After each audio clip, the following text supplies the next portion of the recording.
Good morning, everyone, and welcome to the Candido High County Board of Commissioners meeting for Tuesday, April 7th, 2026. Please stand as you are able for the pledge. I pledge allegiance to the flag of the United States of America and to the republic for which it stands, one nation under God, indivisible, with liberty and justice for all.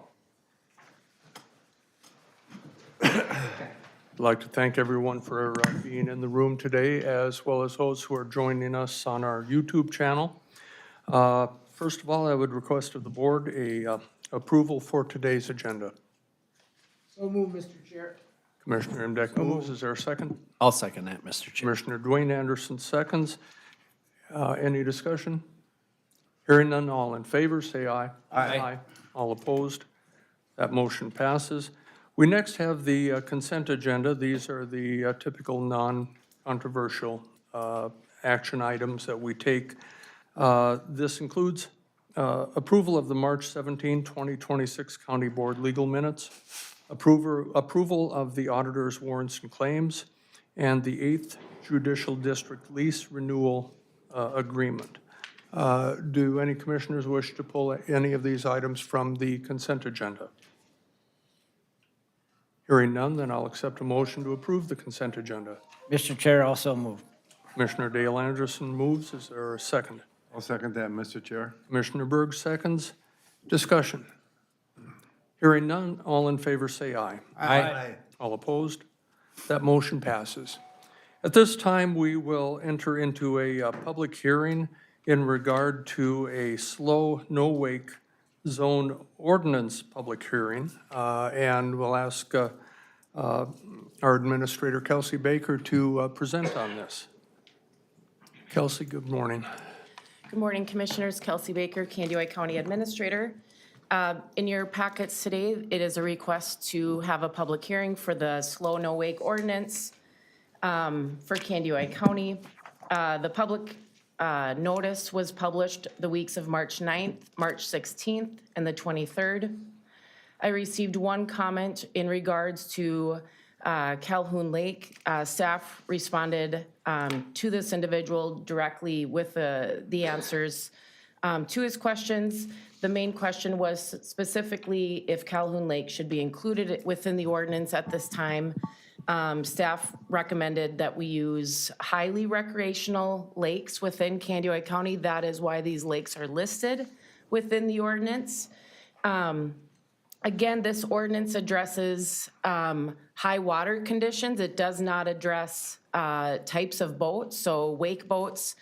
It applies only when lake levels reach defined high water, and that's what triggers this. It applies equally to all watercraft boats. Like I said, it doesn't include, I think there was, within this question, it was regards to wake boats. And this ordinance does not address wake boats. It addresses high water levels. And again, this ordinance is to promote public safety on county lakes, protect shorelines and private property, preserve water quality and natural resources, and to maintain recreational enjoyment. Again, before I'll let the board chair open up for any public comment, the lakes that were listed within the ordinance are Lake Andrew, Big Candy, Ojai, Diamond, Eagle, Elkhorn, Florida, Games, George, Green, Long Lake Howick, Long Lake Wilmer, Nest, Norway, which includes West Norway as well. Again, this ordinance gives us a clear, consistent, and proactive tool to help protect our lakes, residents, and visitors during high water conditions while still allowing for recreational use. I'm going to ask our Public Works, prior to open up any public hearing, our Public Works Director, Mel Oden's up here to do a little show and tell, which Mel always enjoys. To show how we will know if the water is at the high level. Mel, good morning. Morning, Mr. Chair, members of the board. As the administrator said, as we were looking to find the most efficient way to let the public know, let the law enforcement know, to let anybody that's concerned with water levels know, how do we want to do this without like physically always shooting the lake with the survey equipment? So the staff came up with this idea. The staff came up with this concept for your consideration, where the bottom of the red would be the elevation that you would define as being the trigger for the high water. What we would do in the spring is we would go put a 12-foot Telspar post in the lake, drive it in. We would put this over that post, bolt it. We would survey every one of these so that the high water would be surveyed to this elevation there. And then you would be able to know visually if the water is in the no wake zone or in the green, which would be considered good. So it's relatively simple. This is our first kind of stab at making it so it's not confusing, and so I open it up for any comments or questions. Commissioner Emdek. Thank you. So would these be placed at each public access on all the lakes listed here? So we talked about that over the last few days, and we talked about it again this morning, because we've got 13 lakes that we've identified in the ordinance, and there's probably at least 2 accesses per lake, if not more, if you consider the sheriff access. It gets to be a lot of like posts and a lot of work. So we would for sure do it at 1 access, and maybe 2 on the busier lakes, like Green probably would be, you'd do a couple. But we don't want to have, well, I guess it's up to this body to decide how many we want out, but we would also have a sign up at the accesses that would say, you know, the no wake zone is enforced, or, you know, not enforced. The construction, you know, you would flip it down if it's in effect. But if somebody wanted visual I to think- see, they I could see. think it's a good idea. I like that concept. No, thank you, Mr. Chair. Same question. Okay, very good. Any other questions for the engineer? Yeah, that seems pretty easy to understand, so. Yeah. And again, this is just an ordinance in times where we have high water, like we did quite a bit last year. Right. And this is all data-driven. Can you speak to that just a little bit? Yeah, so the other thing that I want to point out, so yeah, this is all data driven. So what we would do when we're approaching that high water, you know, we would obviously monitor all those. Now, the nuance of the ordinance is that it's got to get 1/10 below the red before you can take the ordinance off, and then it's got to be 1/10 for 3 days. So there's we're just debating whether do we do a 10 line below it, you know, so that you know when the ordinance goes on, and then you got 3 more days. But just sort of little nuanced things, but it would be good, I think, for the public to know. We would match the sign to the ordinance. All right, very good. No other questions? Mr. Chair. Commissioner Anderson? Yeah, I just think it looks really nice, and it's nice that it's real simple, that everybody can understand it, I would think, real easily, so. So, oh, go ahead. I do have a question. Yes, go ahead.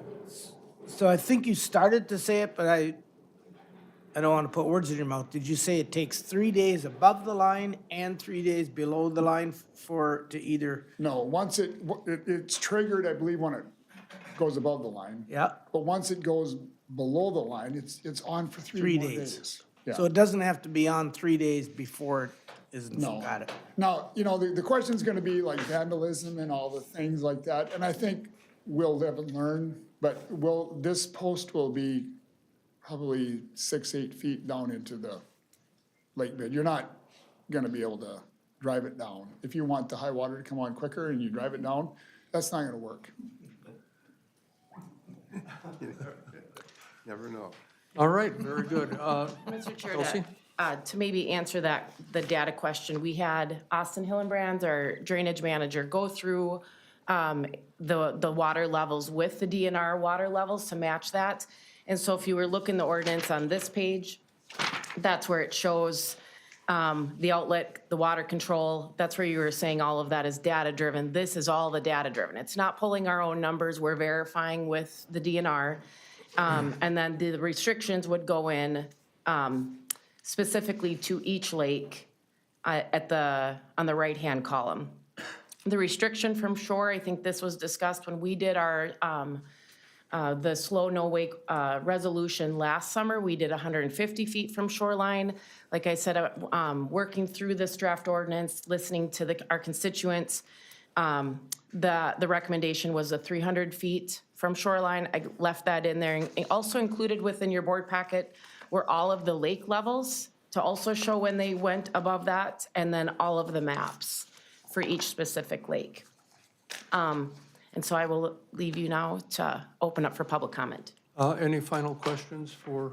I got one here. Yeah, go ahead. I just think that they did a really good job, Austin, and everybody involved here, because put a lot of thought into it. And I know that people that I've talked to that have had concerns, and they've talked to Austin, and he's been able to negotiate with the people that were concerned on the lakes to, you know, what level to set it at. And then you also, I think, were in contact with the DNR and to okay everything with them. So I think you guys did a great job.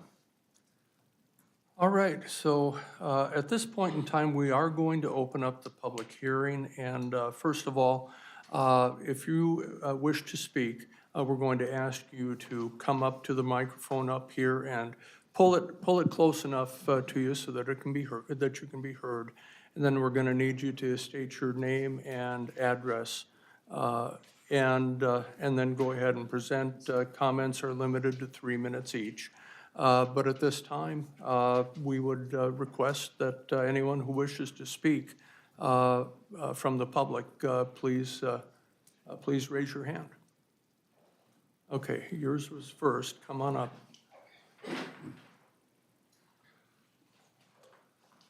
Good morning, welcome. Morning. There, can you hear that? Okay. My name's Dwayne Kamstra. I live at 5487 Highway 71 Northeast, Wilmer, which would be the west side of Eagle Lake. I'm living in the house that I grew up in. I purchased it some years ago. And so I've seen over time the damage that some of these, the wake can do to the shoreline. And I guess I would like to speak in favor of the ordinance, because I think it's a simple way to protect the shoreline that's minimally inconvenient to the people who live there and who use the waters. And that's pretty much all I would have to say. Dwayne, thanks. You bet. All right, who's next? Ralph, why don't you come on up?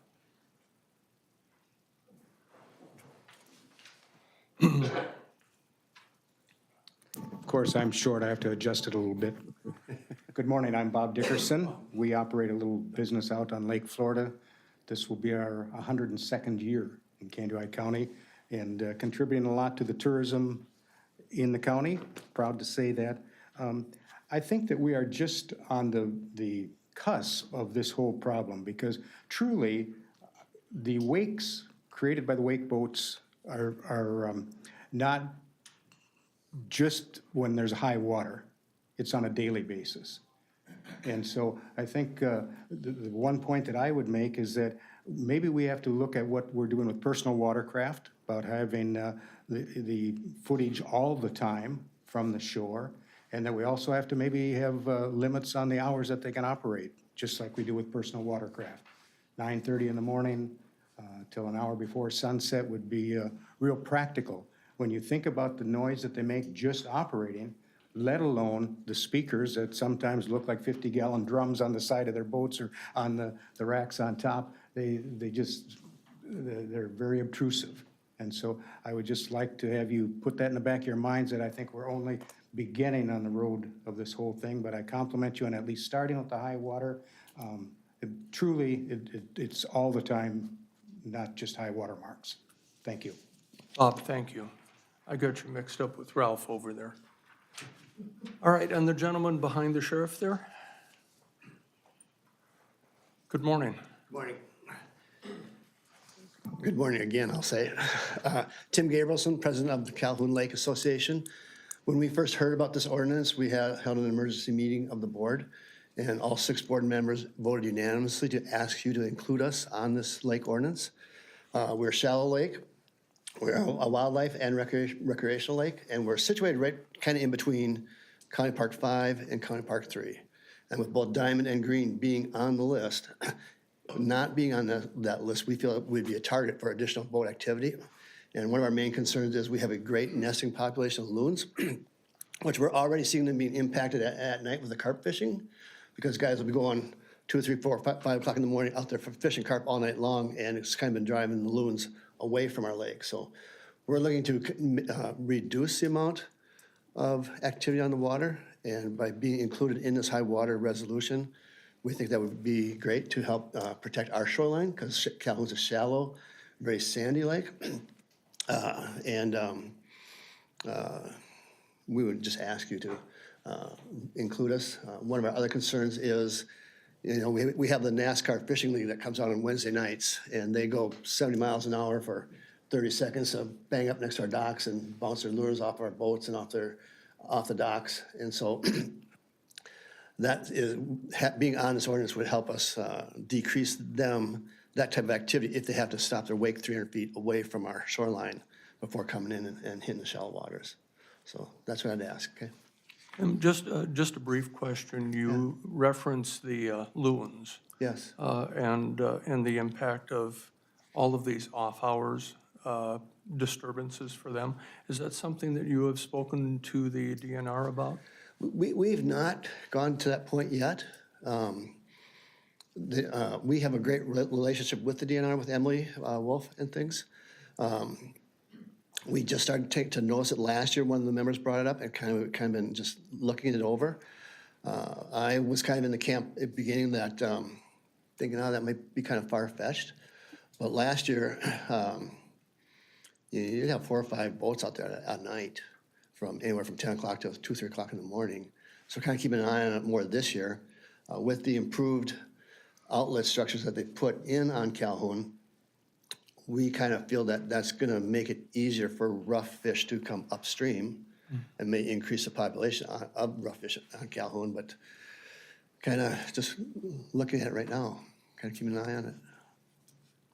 Okay, because it seems to me that those two issues that you raise are probably state-level Yeah. issues in needing to visit with the DNR about. And I don't know if they're, I assume that you're not supposed to disturb nesting loon sites or anything like that. So, No, but with the additional wave traffic and higher having wakes, that's going to impact the loons, because they're nesting on top of old muskrat houses and things like that, which are not very far out of the water. And what the resort owner said here for his lake, I mean, having a no use opportunity between 9:30 at night or whatever till whatever he referenced, I can see where that would really greatly help the habitat situation. So, but again, it's probably a next level up. okay. Okay? Anything else that you'd like to provide to the board? Thank you very much. Okay. Anyone else wish to speak on this topic? Welcome. Hi, I'm Stan Worm from George Lake, and the biggest thing for me is notification. Unless you put it on the front page of the Wilmer Tribune, a lot of people don't know about it. The other thing is at the access, if you put a sign, there's about 50 signs at the access for AIS, all kinds of stuff already, and most people don't pay attention to it. So one thing I thought of was, you know, everybody's got an access dock. So if you put something on the end of the docks, when they put their boat in, they automatically see this, just like when you go through a channel on Minnetonka, there's a big no wake sign. That would help us there as far as that's concerned, because sometimes there's a lag between when it goes on and when people know about it. So it's just a matter of, you know, how can we improve notification? So you can think about that. Thank you. Very good. Thank you so much. Anyone else wish to come before the board? Yes, go ahead, and then I'll catch you next. Oh, you're doing fine. Hi, I'm Ruth Schaefer from Calhoun Lake. Our address is 14950 East Calhoun Lake. I just have a couple of quick questions. According to the 13 recreational lakes that you've listed, is Games Lake included in the Norway, West Norway, or is that just what's written? Games isn't written, so I'm just curious whether this also includes Games Lake?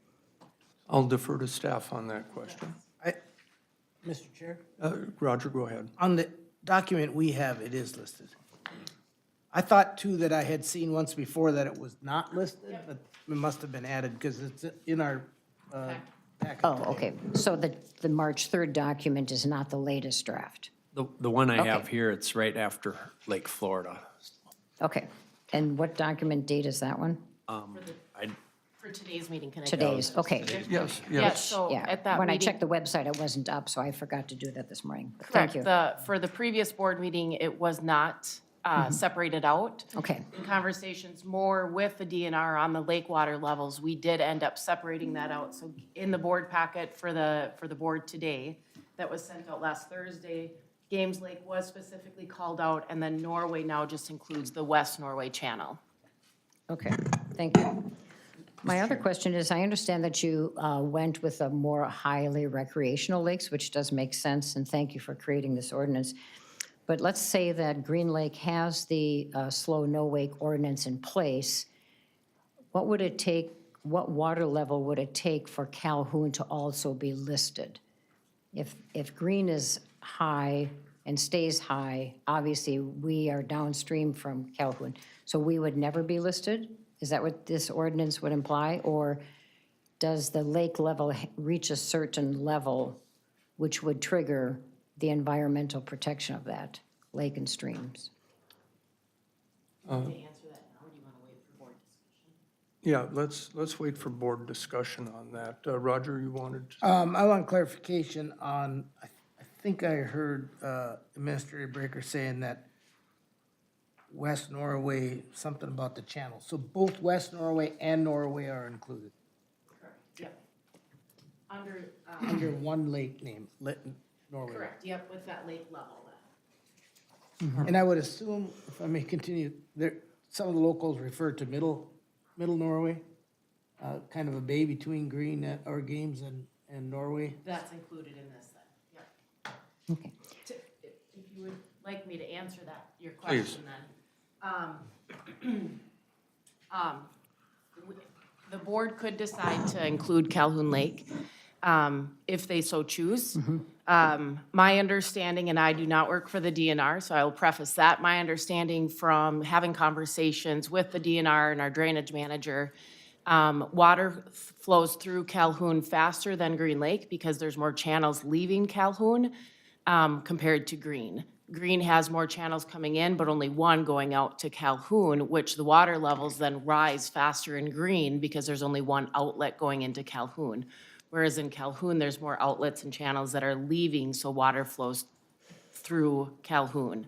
I wouldn't say faster, because water, I mean, these are lakes, standing water. But it does leave the lake at a quicker Faster rate. pace. Yep. Commissioner Berg. Just a clarification, this is a public hearing for this ordinance, and it does not include Lake Calhoun. So if we wanted to add Lake Calhoun, we'd have to have another public hearing representing Lake Calhoun. And we do have that information. If the board were to choose to add that in the ordinance today, I would ask that we call up Austin Hillebrands today, and he can provide all those lake levels. Like I said at the beginning, it is the staff recommendation to leave it out as of now. And if, I've spoke with the sheriff, and if there does become an issue on that lake, that then the board could amend the ordinance, correct? But you would have to go through the public hearing process to do so. My other comment that I just wanted to make, but thank you for that, is that if the county decides to only put out one of these due to cost or whatever, you could ask lake associations if they would pay for the materials to put out more, so that there would be more notification at each of the accesses. I think lake associations would take that question under advisement. So, All thank you. right. Ruth, thank you so much. You're welcome. I'm going to recognize the gentleman back here, and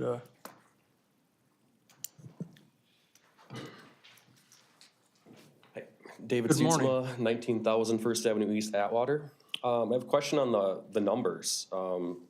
Like on Green Lake, the ordinary high water and the water level restriction are the same height. So that lake, right out of the gate, will have the slow no wake zone, according to the numbers. Austin, can you help us with that? Morning, Mr. Chair, board members, Austin Hilbrand, Stranger Manager. Yeah, so we originally set all of these at the ordinary high water mark. If the lake doesn't consistently go above the ordinary high water mark, like Green Lake only went above the ordinary high water mark 4 times in the last 45 years. We left it at the ordinary high water mark. In lakes like Elkhorn, consistently goes above the ordinary high water mark. We captured the upper 50 to 25% to trigger that wake restriction. Okay? Also, And then come back to the mic then. when in the past would you put on the slow or the high water mark for the slow no wake zone? Typically, would you go an inch like you're showing on here, or would it be 3 or 4 inches in the past where you would put the no wake zones on? Because these numbers seem very tight compared to in the past. So in the past, I don't know if anybody can help me with the numbers where it was set at in the past. A previous sheriff that would, do you want to answer that? So I mean. I can, yeah. So this is Green Lake specifically? Yep. I mean, we're talking 4 inches, it was 4 inches above, 4/10 of a foot Okay, above the ordinary high water mark this year. okay. So yeah, I don't know. So almost by these numbers here, including this is almost pointless if it only did it in 45 years. If it did it 4 times in 45 years, why even include that lake? So Green Lake was above the ordinary high water mark this year for several weeks. Okay, So that's why, that's when that restriction would be on. Okay. From the numbers that we have set so far. And do you have anything else that you wish to bring before the? yes, not with you anymore. Thank you though. Yep.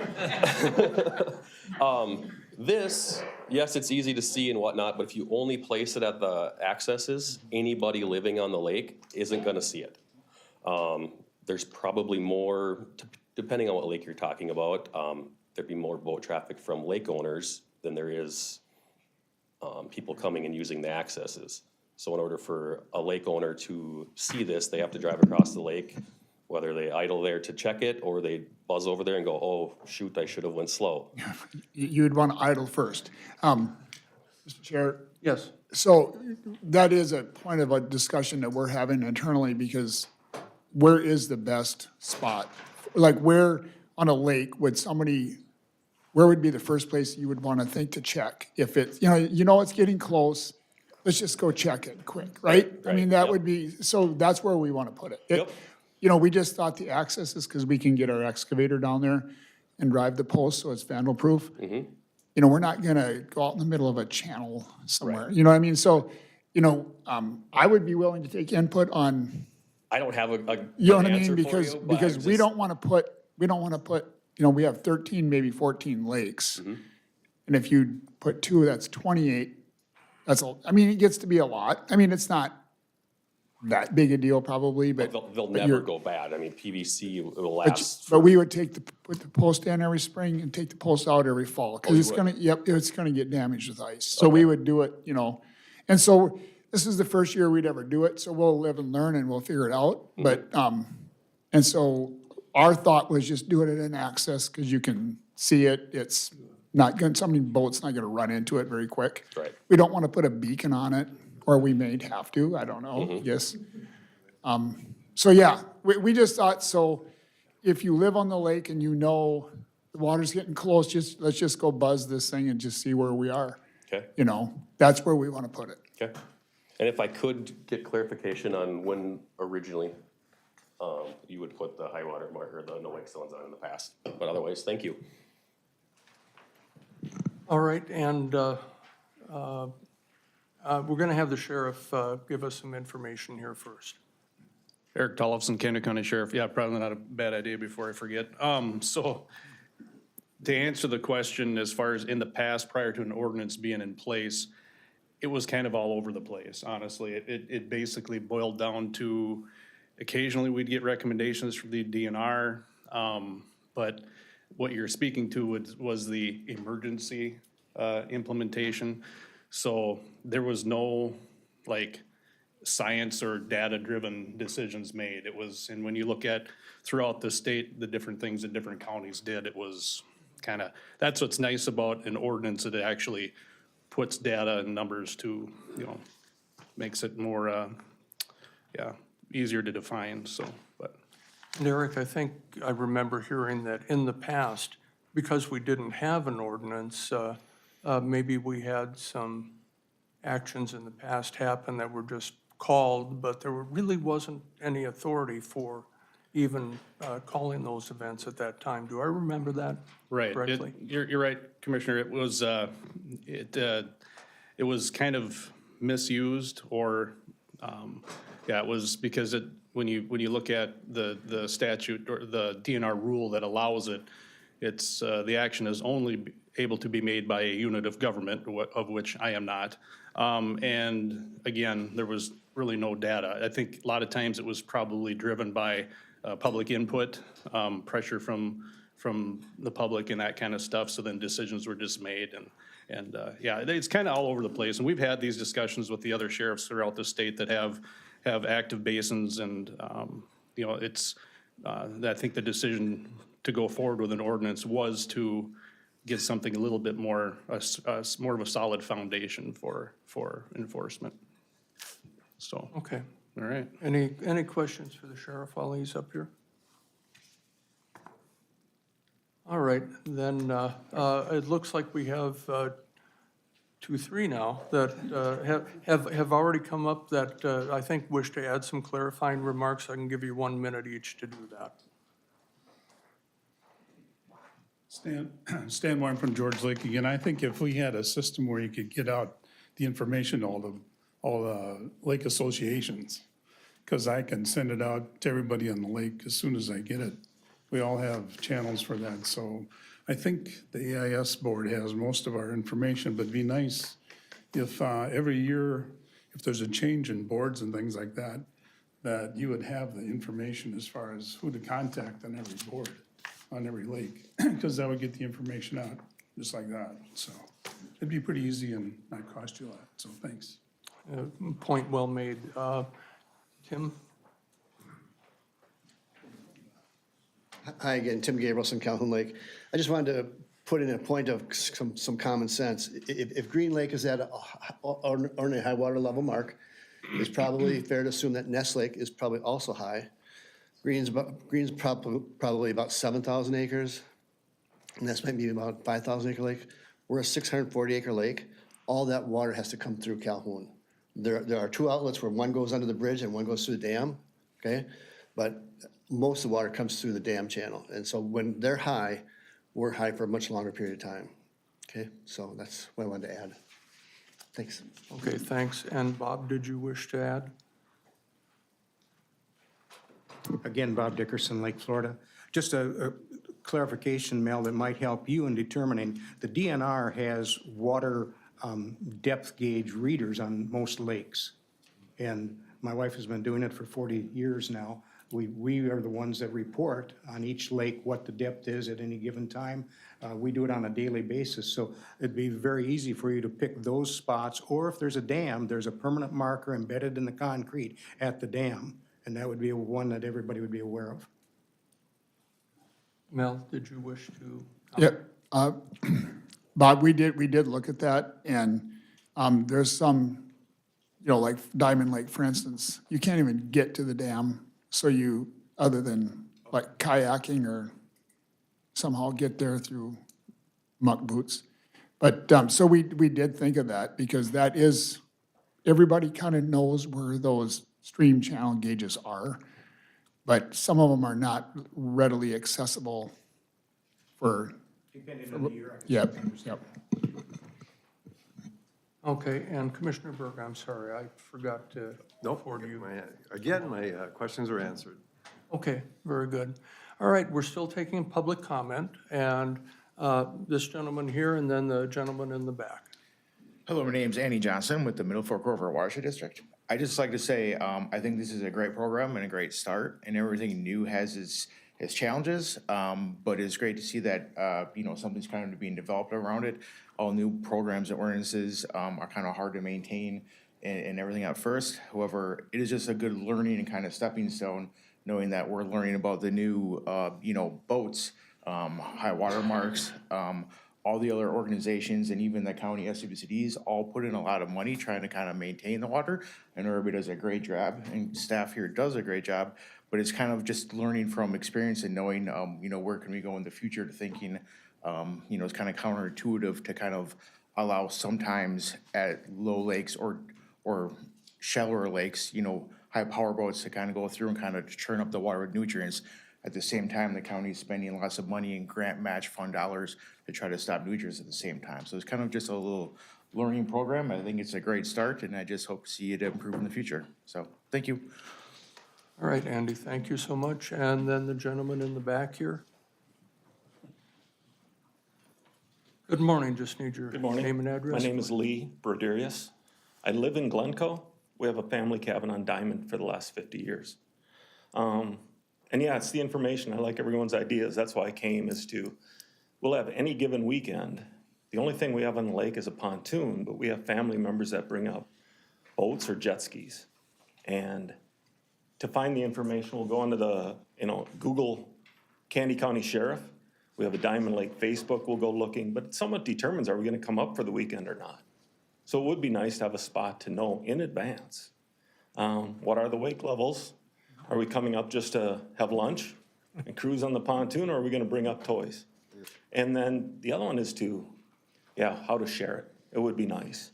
As you go through the state websites, what you can and can't do. Someone mentioned, loons, things like that. We have a little cheat sheet that we hand out to family members that come to say, don't do this. Somebody wants to ride a jet ski. They have no idea. And someone else mentioned that if it's at the public landing, it doesn't go there. They're just going off the dock, so you have to control them. So, yeah, information would be good. Whatever you can put out there. And you can't always trust Facebook, right? It's where can you know the night before? Yeah, thanks. Understood, thank you so much. Anyone else wish to comment from the public? All right, I'm going to hold it open one last time. I am going to ask Kelsey, we have, I assume, a plan for informing the general public as well as conduits for putting that information out on those other lakes, yes? Those signs.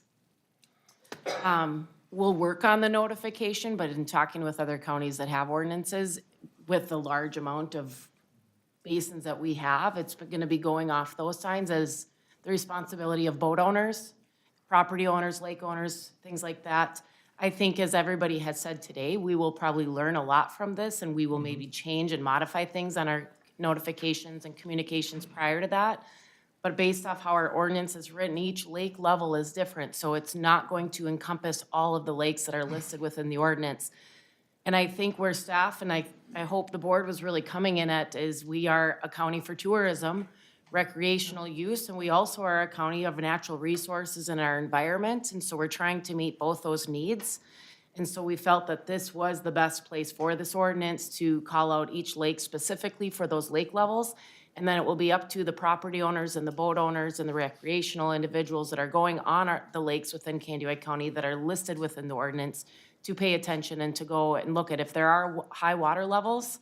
That would be something that you're gonna drive by a boat access and look at where it's coming in at.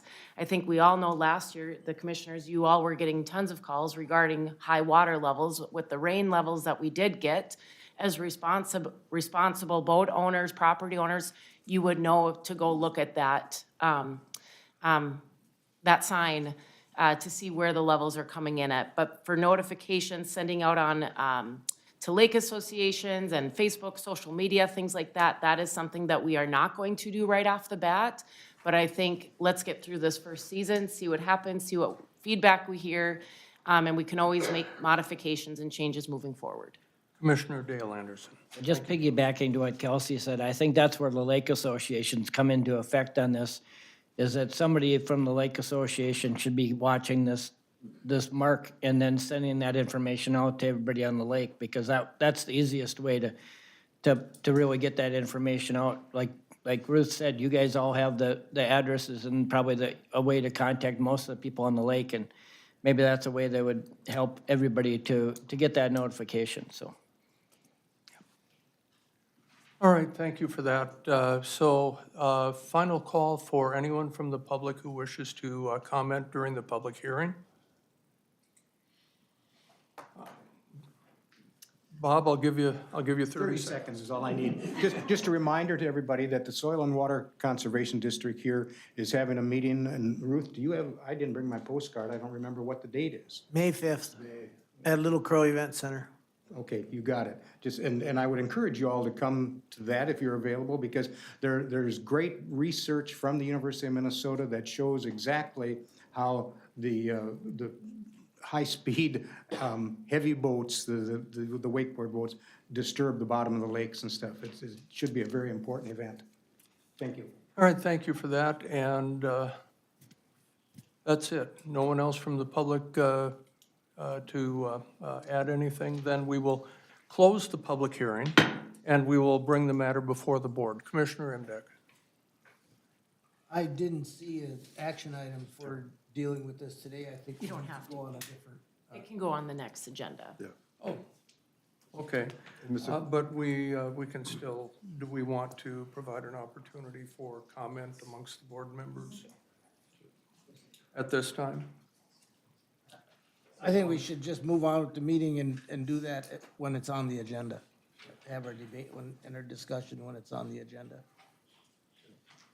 Commissioner Burke? Yeah, and just to clarify that, then some discussion to talk about adding Lake Calhoun, that would be at that time then.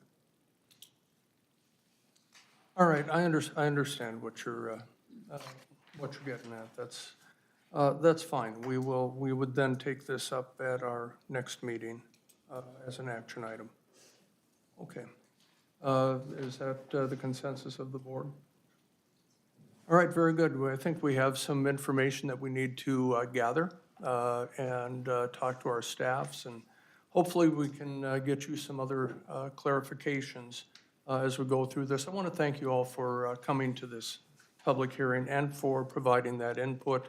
As Kelsey said, we know how important our lakes and our natural resources are for, of course, just tourism and environmental uses as well. So I want to thank you for that, and we will proceed with the next item then on our agenda. So we'll be back for an actual vote on this then at our next meeting. We'll get that on the schedule. So, all right, at this time, we have Dr. Ashley Chose from Woodland Centers, and she will have a report for us. Hi, everybody. Give everybody a minute.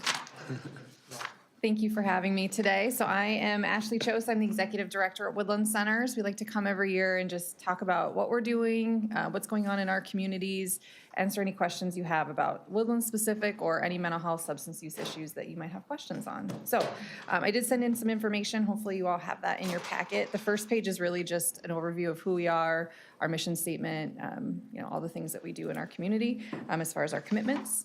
And then really going into our 2025 client data, who we serve. So we've provided over 110,000 services across all of our services that we provide. And we delivered service to 5,527 individuals whose ages ranged from 3 to 90 in 2025. 82% of our services were within our 7-county corporate area.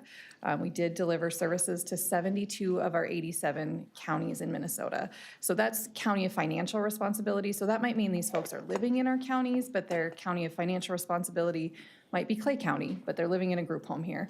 It might also mean they're traveling through the area and we serve them, or maybe they're here for the summer visiting family. we still serve them. So there's a lot of reasons why we're serving that, but that number continues to increase every single year, that we just serve more people across our entire state.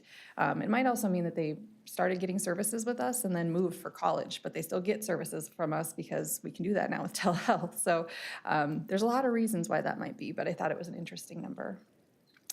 The next graph there is looking at the 7-county total of number of clients. So I broke this down 2 ways. One just being the number of clients we served by each county within our 7-county region. And then the next graph is all clients served. So I wanted to show you 2 different ways. So if you look at just the 7 counties, we serve 4,535 individuals. And of them, about 42% were from Candioi County. And then if you look at the bottom one of all clients served, about 34% were from Candioi County and almost 18% were from outside of our 7-county region. So just to give you a different perspective on who we serve and where they're from. Do you guys have any questions? Yeah, go ahead. Yes. So when you say all clients served, you're referring to those potentially people who moved away but continue with services? Correct, yeah. So it's including folks that live outside of our 7-county catchment area. Yep, yep. The next graph then talks about service modalities. This is something we have liked to track after COVID happened because we want to see how are we doing as far as delivering face-to-face services versus telehealth services versus telephone. And as you can see across the board, the majority of our services are being delivered face-to-face, about 72%. And less than a half percentage are delivered by phone. We don't find that a very effective modality, but sometimes it's what we have to do. Somebody forgets their appointment, they're out and about, they can't do a virtual appointment at that time, we'll do a phone check-in. So it happens, but as you can see, pretty rarely. There are a few outliers so this is all of our services when you look at the graph, but when you look at certain services, some of them are actually opposite, where psychiatry, for example, only 28% of services are happening face-to-face. The majority are happening telehealth. Outpatients, this would be your therapy services, 34% are happening face-to-face. You have adult day treatment, almost all services are happening telehealth, only 0.5% are happening face-to-face. And so we've just seen some of our service and programs, they're just the opposite. So I wanted to point out some of those outliers just so you can see that there are some service lines that continue to be highly telehealth. Do you guys have any questions on that? Okay. The next one is about crisis bed days. I think it's always interesting to look at how our crisis units are running and functioning. It's been pretty stable over the last few years, and then you can see a hike in 2025. Some of this is because we opened up more beds in 2025. So we added 1 youth bed and 2 adult beds. And when we did that, we actually added more capacity as well because we had individual beds, right? Before that, a lot of our beds were shared. So we'd have 2 people in 1 room, which limits our capacity at times to take people. So now we have a youth unit with 7 beds, and 1 of those rooms is an individual room. So we can move people around and shuffle things if we have individuals that can't have a roommate for lots of different reasons. But that could limit us in the past of how many admissions we could take. So that has helped us significantly to be able to take more people. So that's the admissions piece. I did highlight two. Commissioner Yes, Embeck. please. Thank you.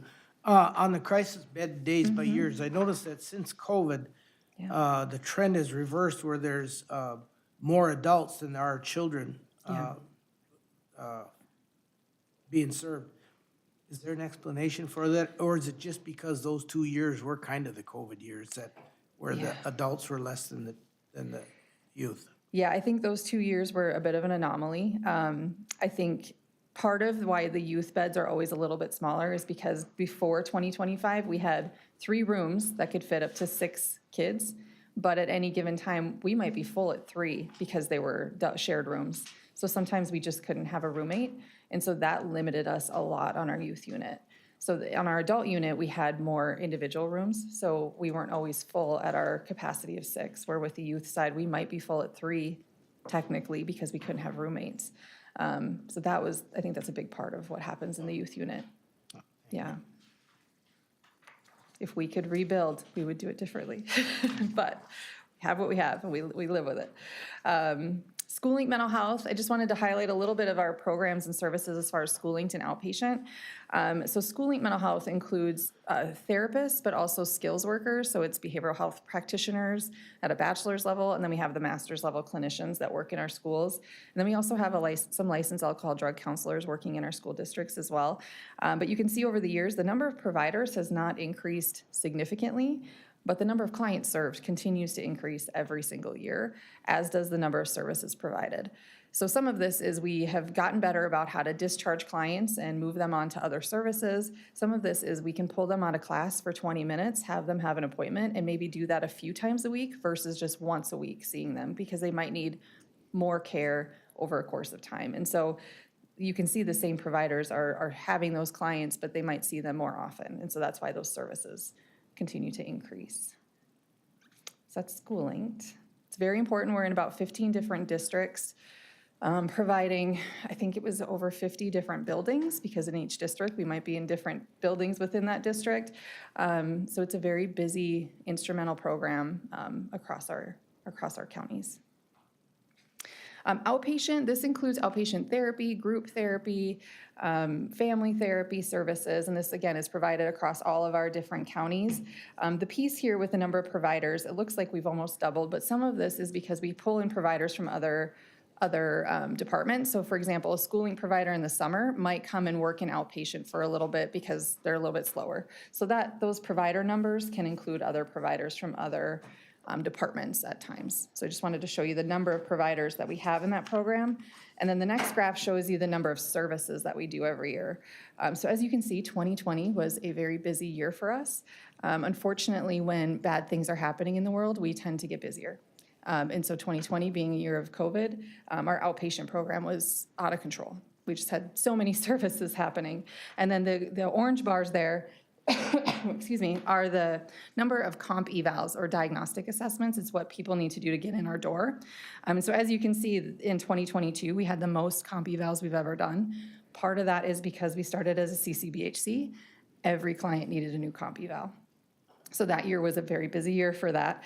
And then as you can see, that number's dropping off a little bit, and some of that is because we changed the statutes so that people don't need a comp eval every year. It's based off of their need, not based in statute of annually you'll get a comp eval. So that number drops off a little bit over time. But, Dr. Chose, are you concerned about a return back to, potential return legislatively back to that? To an annual comp eval? Like annual assessments or anything I like don't think so. I don't think we'll see that happen because we can do a comp eval. We can do them annually if somebody is in need of that. It's just not dictating that everybody needs it annually. Some of our clients, you know, we've seen them for years. We could write the comp eval without them being because we know them, right? Nothing has changed from yesterday to today, but it's due. And so I think for us, it's knowing that time frame of when's it important to update. Maybe you've had a change in functioning. Maybe you've had a change because you've been in and out of the hospital. Those are times where we update the comp eval, not just because it's been a year. And that's been helpful for us. I don't see that changing. I haven't seen any legislation to make that change yet. That's right. Yeah, the reason I ask is that I know that we're faced with mandates to increase assessments that go along for different subsets of our clientele. So. For sure, yeah. With all of the fraud and making sure everybody is doing the things they're supposed to be doing, it is possible that might come up, absolutely. Okay, please continue. Yeah, so that's kind of all of the graphs and information as far as data. We did implement some AI technology back in August of 2024, and so it's called Elios. It really sits in the background of our documentation. So while you're doing a therapy service, Elios will be running, and it doesn't give you a script necessarily. It just summarizes what it hears and provides that to the clinician or to the staff member so they can use that in their notes. They obviously have to review it, they have to edit it, but it's been a game changer. All of our staff, this is the first time we've implemented something technology-wise, and they've said, please never take this away. This is wonderful. So it's been great. So 114 of our staff are utilizing this. It's generated over 53,000 notes since we've implemented it. 58% of those are live sessions, meaning it's listening live. The other is bullet points. So if you don't have the ability, a lot of our staff work in the community, they're in homes, they're not necessarily sitting with their computer on. So what we can do in those circumstances is enter in bullet points of just summarizing what happened, and then Elios will give you a summary based off of that. The average time to complete a note is down to 4.28 minutes. The industry average is 15 minutes a session. So we've almost, decreased that by a lot. It's been a lot. So it's estimated that we've saved over 7,500 hours of staff time by implementing Elios, which is huge. And we did not go into this with the expectation of we're going to increase productivity, you're going to see more clients. That has happened, of course. But what it's done is a lot of our staff already had full schedules, and they would take their notes home and they would work at home at night. So their life, and work balance was completely off. And so this gives them the day back to say, when you leave, you're done. You're done for the day. And that has been a lot for our staff. They work hard, they're burnt out. This is hard work that we do. And so if we can give them that work-life balance a little bit more, that's been a big piece for us. Do you guys have any questions on that? Go ahead. Okay. The other piece we did was measurement-based care. So one of the things we've been working on is we can come before you as commissioners, we can come before our partners at the counties and anybody else that we're partnering with and say, we do really great work and we give good outcomes, but we wanted some data to back that up to say, well, what kind of outcomes? What are you doing? And so measurement-based care is a way for us to automate sending out assessments and then be able to use that data clinically to make changes in their treatment plans, to show outcomes, all of those pieces. So from January to December of 2025, we completed over 26,000 assessments through our measurement-based care process. 92.4% of all clients completed at least one assessment, which is good. It means that they're adopting this. In 2025, we attempted to collect 5,322 social determinants of health screeners, and we had a 98% success rate. And this is really important to us because we know that mental health care isn't just about your diagnosis. It's also about, do you have housing? Do you have food? Do you have a safe place to be during the day? Like all of those social determinant pieces are really important. So if we can track this, we can help them get access to resources, connect with their targeted case manager at the county, all of those pieces to help coordinate their care. So this has been really important for us. And then with depression, 42% of clients with mild to severe depression showed improvements, and we had 19% remission rate. We want to get this higher, but this is a great start for us to show some of our data. And then 49% of clients with anxiety showed improvement, and 25% reached full remission. So again, just some data to show you the outcomes that we can have with our folks. Do you guys have any questions on that? No? Go ahead. Okay. And then we do zero suicide work at Woodland Centers. We've been doing this since 2021, and we just wanted to show you some of the fidelity that we've had. So this is a whole model of fidelity, and it has a scale that you can look at. And so in 2021, we completed this fidelity measure and had a score of 33 out of 95. In 2025, when we completed this fidelity measure again, we were at 65 out of 95. So we've made a lot of progress towards working towards a zero suicide model, which means how are we intervening early? How are we screening? How are we looking at postvention when there is unfortunately a death of suicide? What are we doing to help our staff or help the community with that? And so more pieces on this that we want to work on, but we've made a lot of progress in that work. And then the next piece is our workforce and economic impact. I just wanted to show you all a little bit about who we are and what we do. We have about 240 staff that live and work in our communities.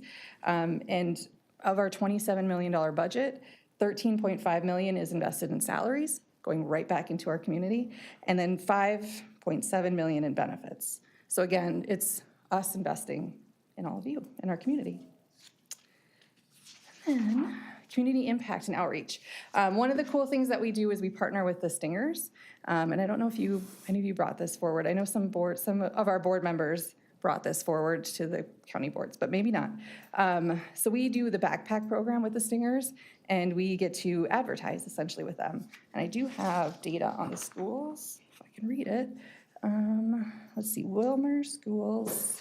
Oof, that's small, sorry.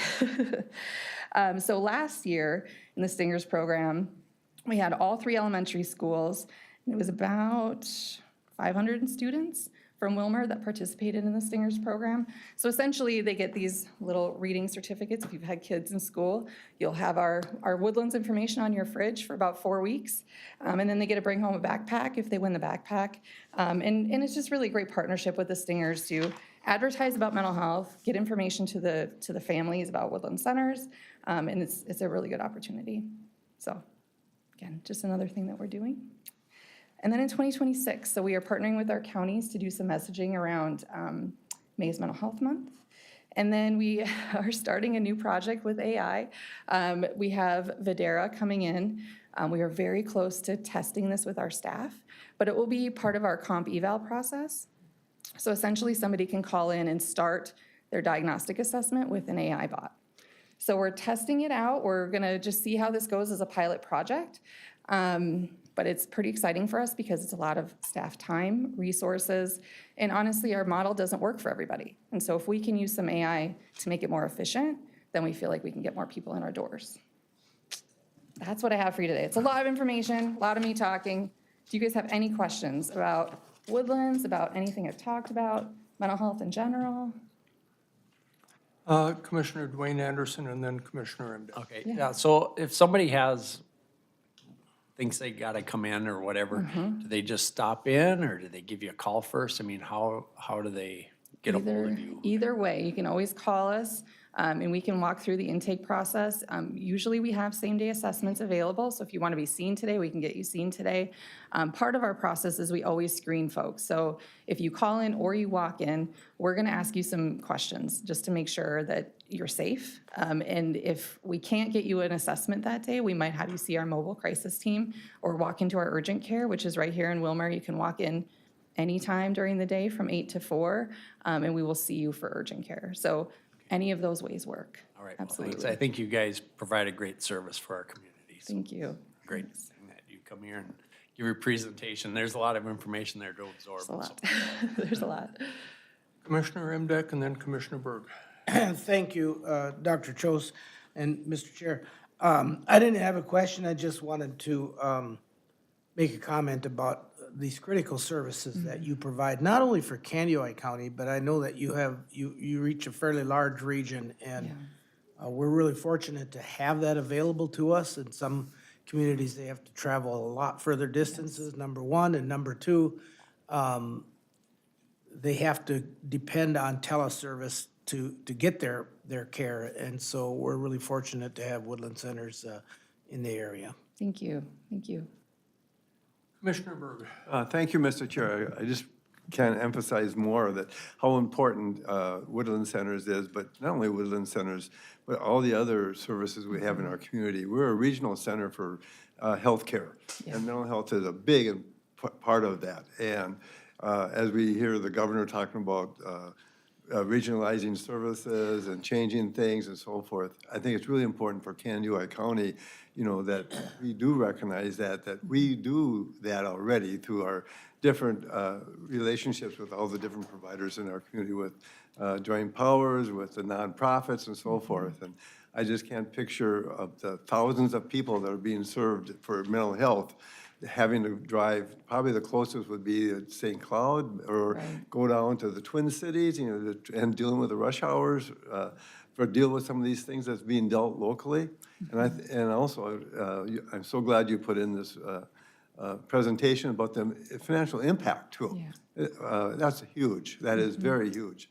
How we get all these extra bumps out of all these federal and state dollars coming to this area, because, like you said, the Candioi County staff, other people's staff, all these different other programs and Woodland Centers, so that they shop here, they buy food here, they purchase other services themselves, and that same dollar gets moved around.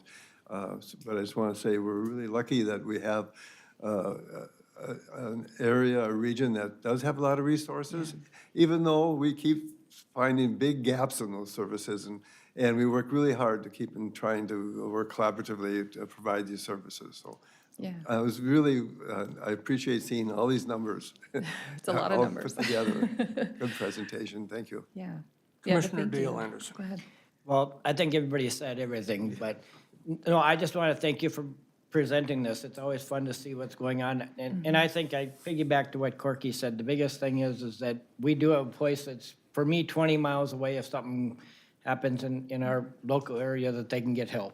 And I think that's the big thing, that it would be a bad deal if somebody had to drive St. Cloud, because by the time they get there, things might not end up the same way. Correct. So I think that's the biggest thing that's really a great benefit for us in this area, is to have this facility close, so that people that are in trouble have a place they can walk into or can make a phone call. So I really appreciate that part of it, so thank you very much. Thank you. Yeah, and those partnerships are so important to us because we can't do it all. And so I think, especially here in Candy White County, we've built some really great partnerships in every county, honestly, because we're not everything, but we want to partner with the people who are doing the other pieces to fit all those puzzle pieces together so we can help meet the needs. Absolutely. Thank you. All right, very good. Dr. Schoss, thank you so much for being here today, and Thanks for all your support. Appreciate it. appreciate having you here. Thank you so much. I'm going to ask the board if anyone needs a short recess at this time, or if we can continue with our Might be agenda. might be a good idea. Continue? Okay. Or no. No, he wants to take a break. Okay, we'll take 6 minutes.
IT, are you ready?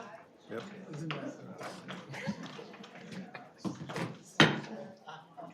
We are back from recess, and at this time, we'll request, we're going to hear a presentation on Child Abuse Prevention Month proclamation and an update, and we have staff with us today. Please speak into the microphone, who you are, who you're with, and introduce the rest of your folks. My name is Nicole Munson. I supervise one of the ongoing child protection units here. My name is Carly Crayons, and I supervise the other ongoing child protection unit here. We also have some of our children's staff that joined us today. They're seated in the rows in the back, or on this side, I should say. We wanted you to join us for Child Abuse Prevention Month for April. April is nationally recognized as Child Abuse Prevention Month, a time for our community to come together to celebrate the small actions each of us take that make a big impact on the well-being of our children. We affirm the importance of families and communities working together to prevent child abuse and neglect. Prevention services and supports developed by this collaboration can help parents, other caregivers, and communities protect children and strengthen families. Preventing child abuse and building strong, safe, and healthy children and families will benefit the entire community, setting up future generations to succeed. For prevention services in 2025, the agency served an average of 59 families per month through child welfare case management. The agency also completed 26 parent support outreach program assessments to offer assistance to families, and 22 families were served through parent support outreach program case management. I'm going to read the proclamation for Child Abuse Prevention Month. Whereas it is critical that children are guaranteed their health, well-being, and protection, and whereas thousands of children in Minnesota are affected by child abuse and neglect each year, often causing lasting psychological, emotional, and physical effects. And whereas all families can benefit from strong support systems and resources in the face of challenges. And whereas although intervening in the lives of children and their families, it is an important responsibility at all levels of government. Preventing abuse and neglect is a shared obligation. And whereas effective child abuse prevention activities succeed because of the partnership created between child welfare professionals, education, health, business, community organizations, law enforcement agencies, faith-based organizations, and families. And whereas Minnesota's encouraging commitment to prevent child abuse and neglect demands that individuals and communities partner together to support parents in raising their children in a safe and nurturing society.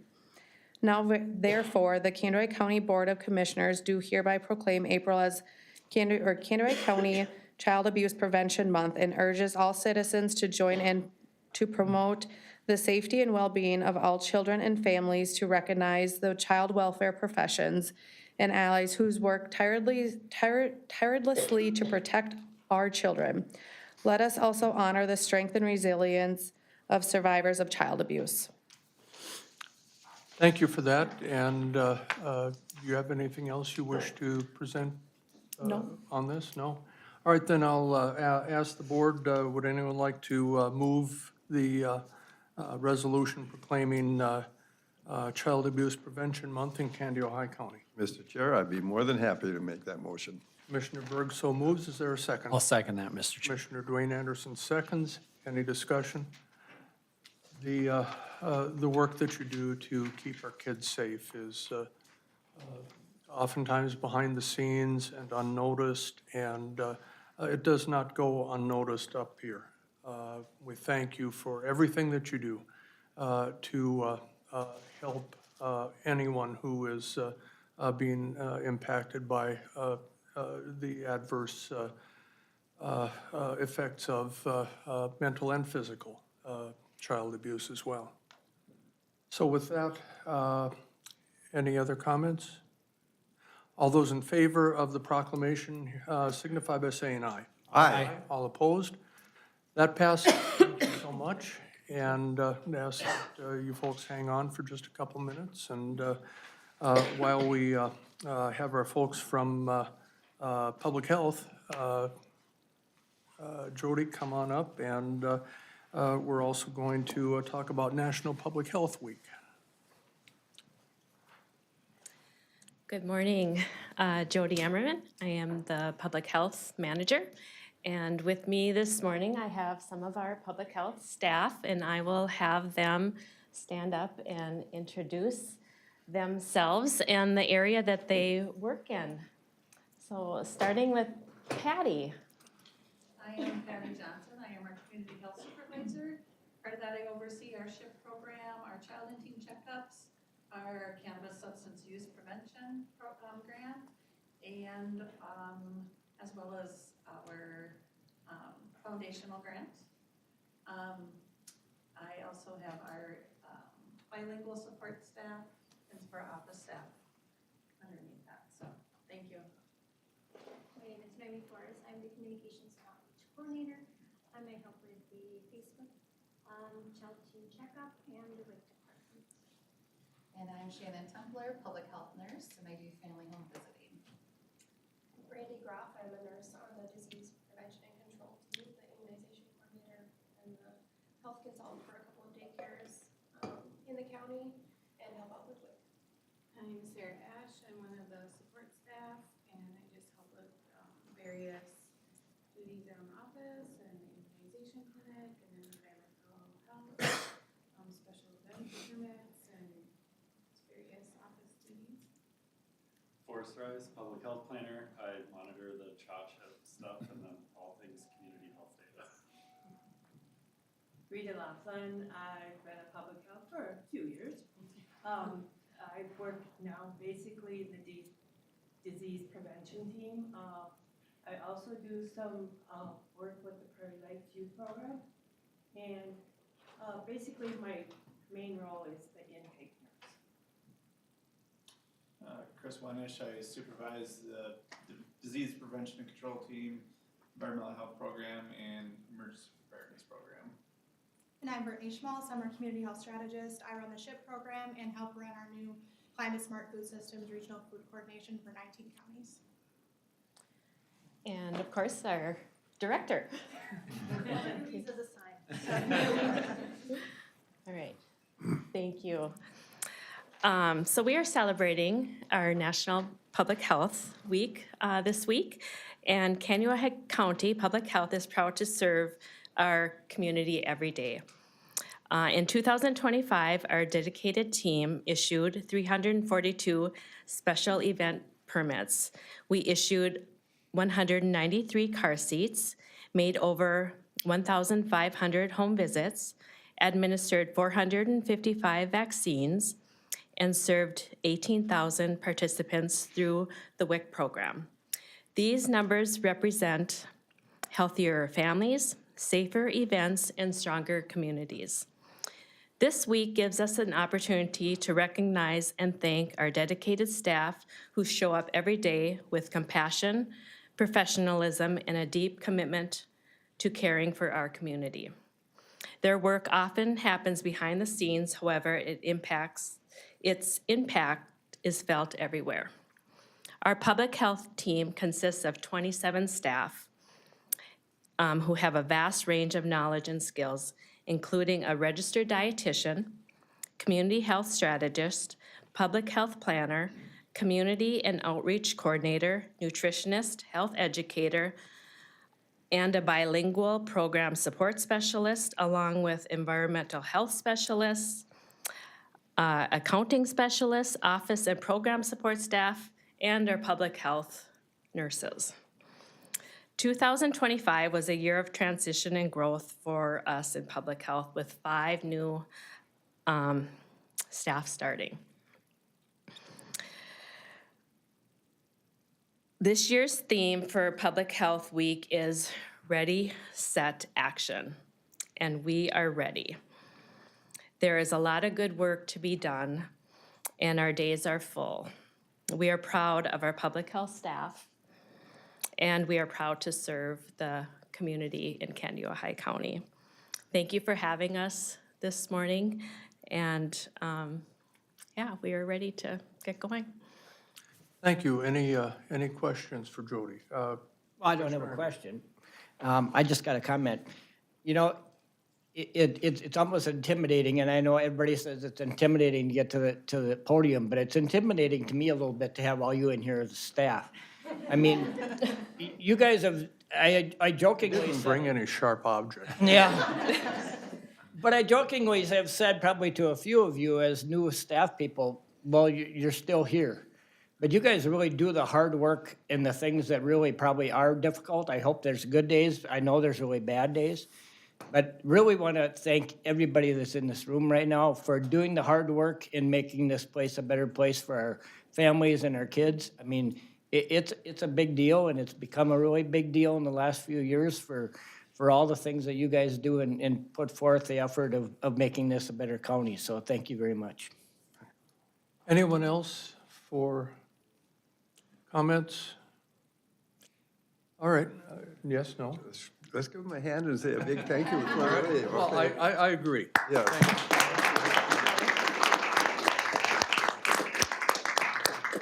And with that, at this time, we are going to take another brief recess to allow for some photographs, and then we'll continue on with the rest of our agenda. So we will be in recess. So I think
IT, are you ready?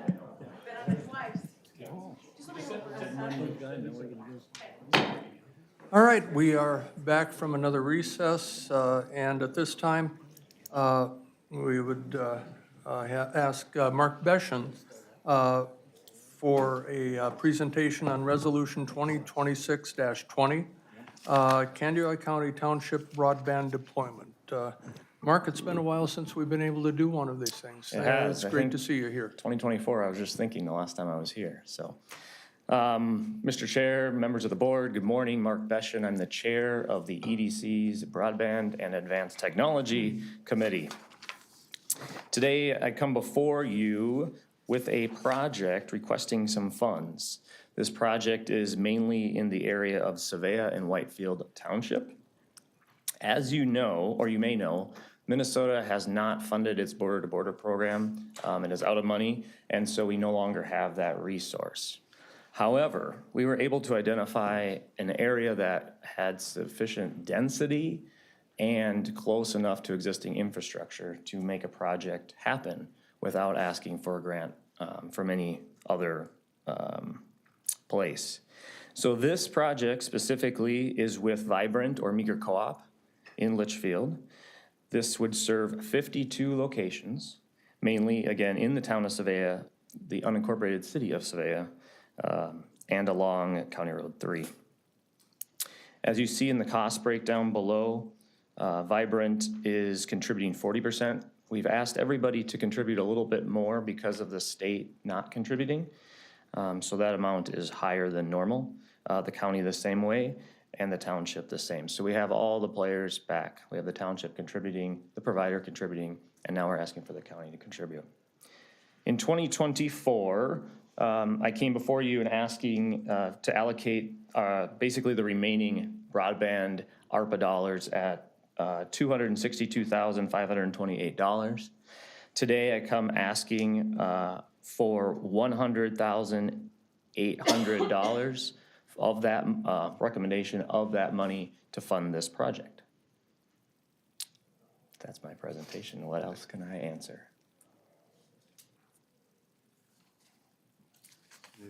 Mr. Chair, Yes, go ahead. are we ready for a motion? Yes, yes, we are. I think this is a great project. I was just mathing. Okay, Sorry. I think this is a great project. It was a nice little surprise that it came together really good, and I'm glad that Vibrant was really eager to work with the community of Savea. And so I make a motion that we move forward with this project. I'll second that, Mr. Chair. Thank you. We have a motion and a second to move on Resolution 2026-20. Any discussion? Commissioner Berg. Thank you, Mr. Chair. It's unfortunate that we can't leverage those dollars with the state anymore.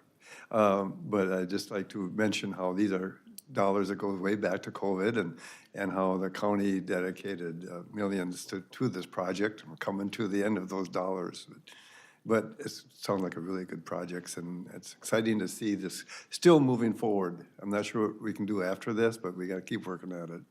And just a note on that too, you know, the state stopped their border to border because of the federal BEAD dollars. Though this area doesn't qualify for that, we did have some areas that did qualify for BEAD. And so you probably will see some additional work, particularly in, Green Lake Township. And then a little bit maybe in Wilmer Township-ish areas. But that's federally funded through the state. So you probably will see a little additional work in there. I hope so. Good. Anyone else with questions for Mark? Anything on the horizon? I know that there's a limited shelf life on those ARPA dollars. Yeah, so these funds, the remaining funds have to be spent by the end of 2026. From the committee standpoint, it's on the agenda for our next meeting as far as a recommendation to you, if there's anything else that we can do with those funds. Otherwise, it's up, you know, I think the county indicated for technology uses and those kind of things. As far as grants from elsewhere, everybody's really looking at these BEAD dollars. It was, I can't remember, 60 billion or 40 billion, can't remember. But anyway, we're gonna see a lot of action from the federal government on that.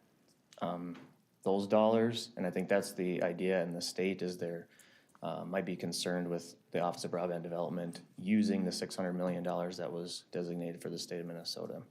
We really advocate to continue to fund the border-to-border program still, because most of the county that remains does not qualify for BEAD funding. And without that funding, it's really hard to find projects that are affordable for local areas. And just off the top of your head, with all of the work that's been done over the last 5-6 years in this area, how much of the county do we have left to cover before we're considered, quote, fully served? That's always a loaded question.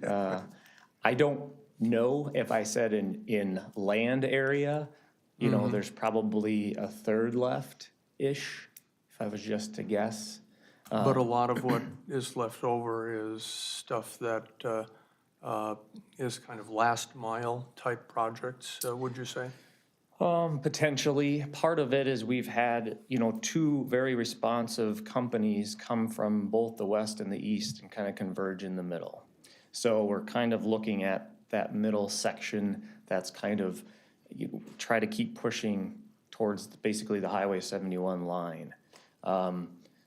It's not that any are any harder probably than others. It's just that whenever the funding timing and where the infrastructure was at the time happened to be. In this case, because we funded, it would have been, is it East Lake Lillian Town? No, Fallon Township is next to there. Because we were able to complete that project is what enabled us to complete or to do this project in Savea. So it's kind of just working from the outsides in. So it's an ongoing effort. It is. Commissioner Dale Anderson. Well, this isn't pertaining to this, but I've had some people ask me, there's still some people up in Dover Township that got kind of missed when the Vibrant came through because of somebody else having access to them. I think there's 42 or whatever it is sites.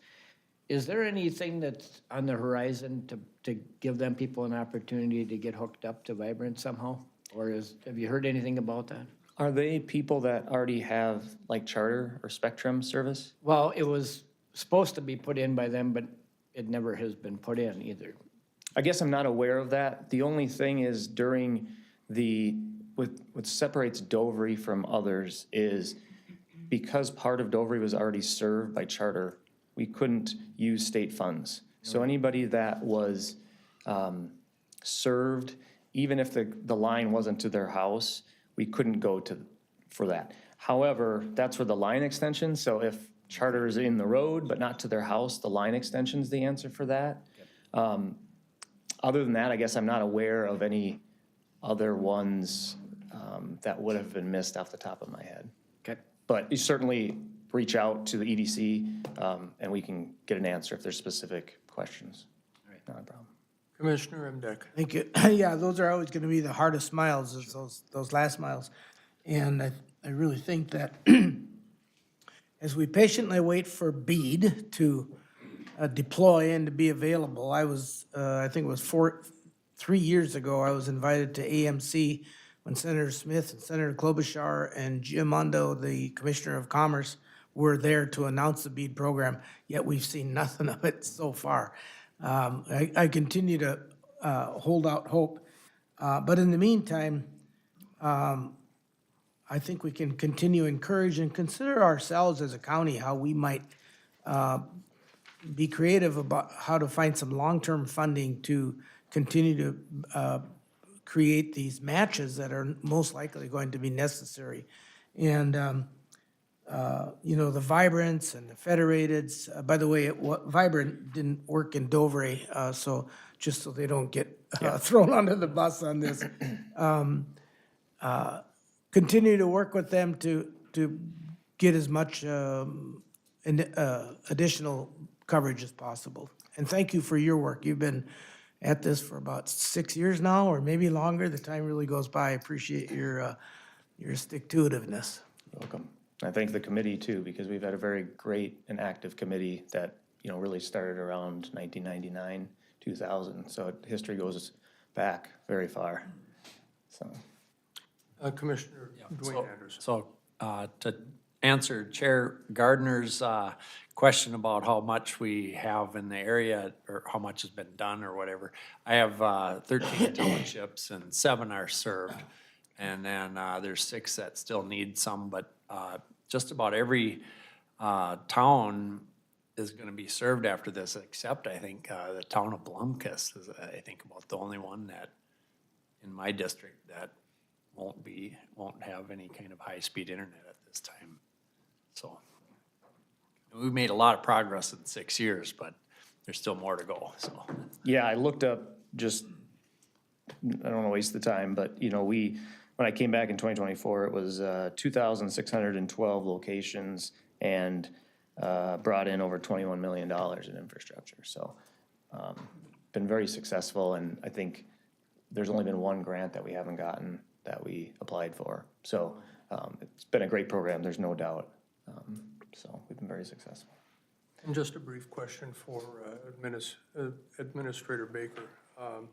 The ARPA funds have to be fully spent by the end of this year. And do we have an approximate balance? No, not really. I do, but I don't have that right in front of me. We have been, the biggest one was the broadband, because the board allocated 75% of that. And I just did have a conversation with Mark maybe about a month ago on where we are at, and Federated, I do believe, followed up, and most of the dollars already are spent on the payment, so they've been, the telephone companies that we're working with have been getting us their bills and invoices so that we're able to funnel those dollars out. And then the remaining balance from after the board action today within that allocation would be 161,000, give or take, for the county then to use for technology, or like Mark said, if there's another broadband request, he could come back and ask for that. Mr. Chair, and I believe they needed to be obligated, and we did get everything obligated, is that correct? So the deadlines don't really apply to have them spent. Although the contracts that we did use money on with Federated and anybody else, those need to be completed. My understanding is that they had to be fully spent by the end of 2026. Yeah, and how we did that, Mr. Chair, how we did that with the remaining dollars at the end of 2024, I think it was, satisfied that. Well, it's satisfied that we had allocated them somewhere, but I thought they needed to be fully spent. Let's look into that offline. At this time, we have a motion and a second to move on Resolution 2026-20. All in favor signify by saying aye. Aye. All opposed? That motion passes. Mark, thank you. And thank you for your work. I know it's probably going to shift with the shifting programs as we go along here, but appreciate having you on board and helping us. And thanks to all of guide you this. for your support with broadband. Thank you. You're welcome, thank you. Then we will have Sherry Wigner, Economic Development Manager for KCED, and Marv Calvin as well, Interim Director. And you're going to present on the Candida County Housing Study 2026. Good morning. Good morning. Thank you for the opportunity to be in front of you today. I'm kind of here, and as all of you know, we've been going through a little transition in our office, and we should have been in front of you before. And so I am responsible for that, and I take full responsibility for not being in front of you earlier to bring this to you. So today you'll get an update on where we are in the housing study, and Ms. Wagner will present that, and then I will stand for questions if you have questions. But we'll kind of try to help you along on your agenda today and give you a quick version rather than the long version. So, Sheree. Good morning. Thank you Sheree, so good much. morning. And Kelsey, thank you for letting me know. So we did initiate the 2026 housing study. We did that with the direction of Vision 2040, and the funding for this program is also coming through Vision 2040. In 2023, they did a refresher of the housing study, is my understanding. And this is the scheduled 5-year normal full housing study. This comprehensive study is being addressed a little bit differently than the previous one, in that previously the housing studies focused on Willmar and then 5 communities. This one is still weighting heavy to Wilmer and the 5 communities, but it's also making sure that all of the communities are being addressed in this housing study.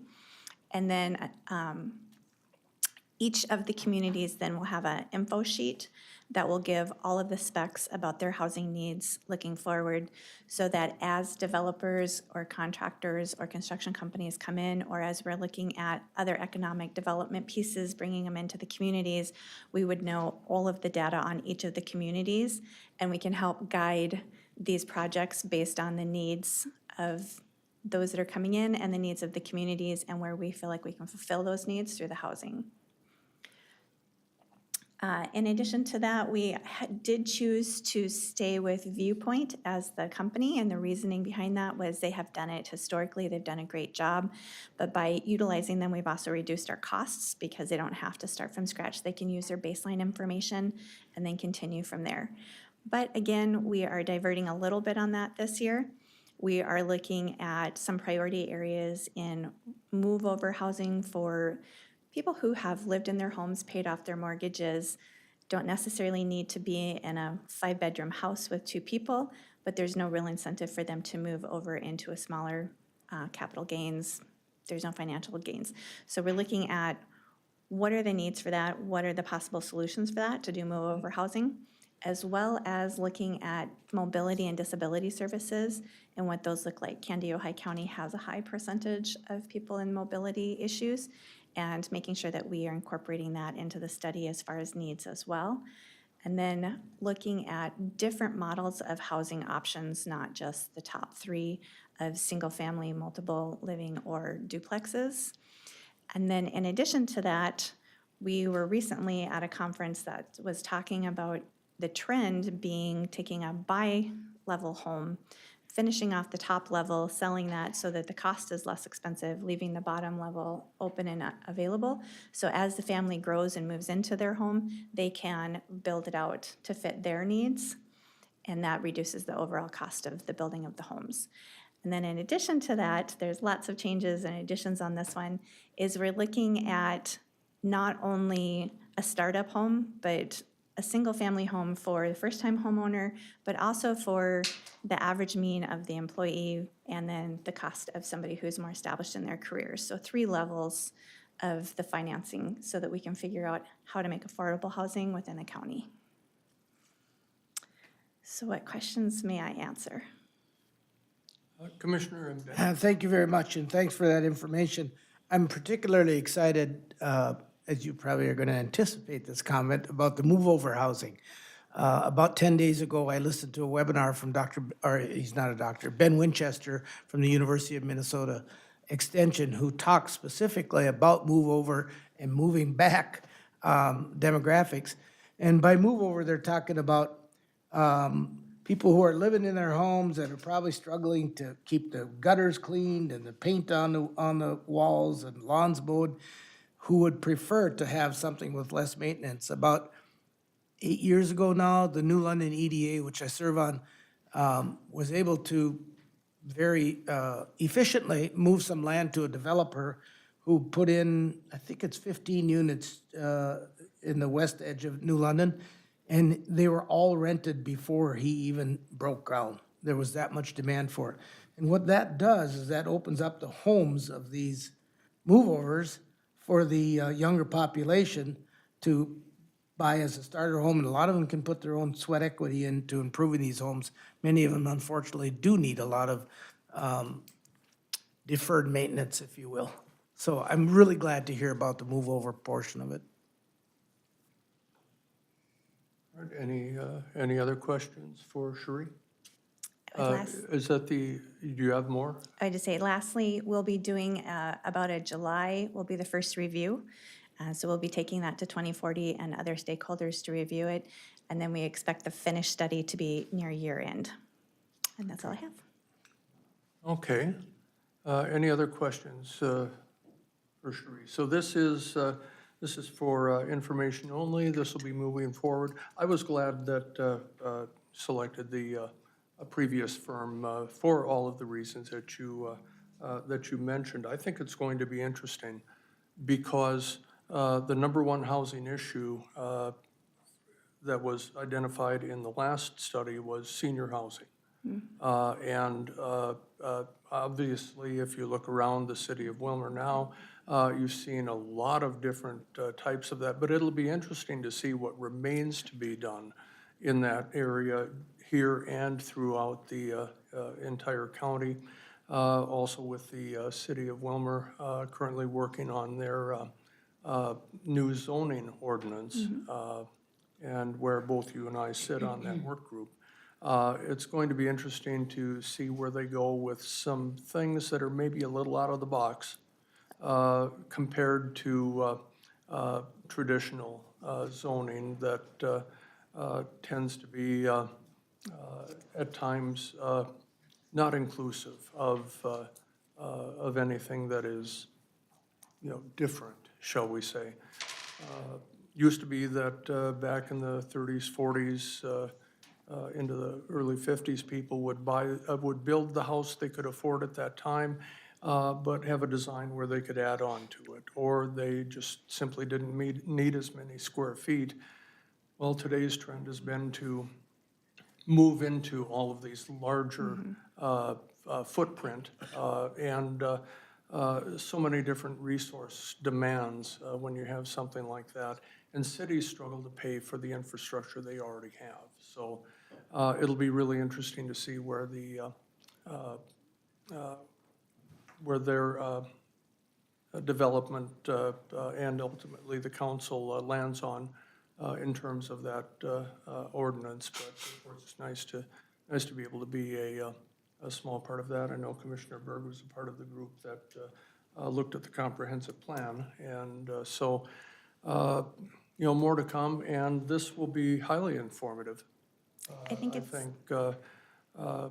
Former Director Bachman always used to say that these things maybe had a 36 month shelf life, and then they needed to be updated from an economic development standpoint. So this is important work, and I appreciate the work of the Vision 2040 in partnering to fund this. So with that, anything else? All right, thank you for helping us get back on track. I didn't help you very much there just the last couple minutes, but thank you. There we go. All right, thank you so much. At this time, we'll have Logan Bankston, the County Feedlot Officer, with the 2025 Annual Performance Report. Good morning, everyone. Good morning. So, a quick overview with this. This is the annual report of the work that's been done with the feedlot program. So we meet our minimum requirements, and everything after that with these credits is, you know, extra credit for us in funding. So they haven't said what the percentage or the numbers per credit will be. That won't be released till probably June, July, and that's when the funds will be released as well. But for, you know, 24, those funds were 133 per credit. The year prior to that was $68 per credit. So it kind of varies with the state and the funding and the general pot that they divvy out between the counties. So the numbers were a little low compared to previous years in inspection-wise, but with credit, it was 113.75 PCs that we accrued. With the number of low inspections, just because with any transition, with Russ going out in June, I started June 25. There's always that learning hiccups and what the state wants, and also learning on the septic side of things. My attention was kind of pulled both ways, but open for any questions on this form if you have any. Mr. Chair, did I just hear you say, mention septics? Do you do these septic inspections as well? Okay. Yep.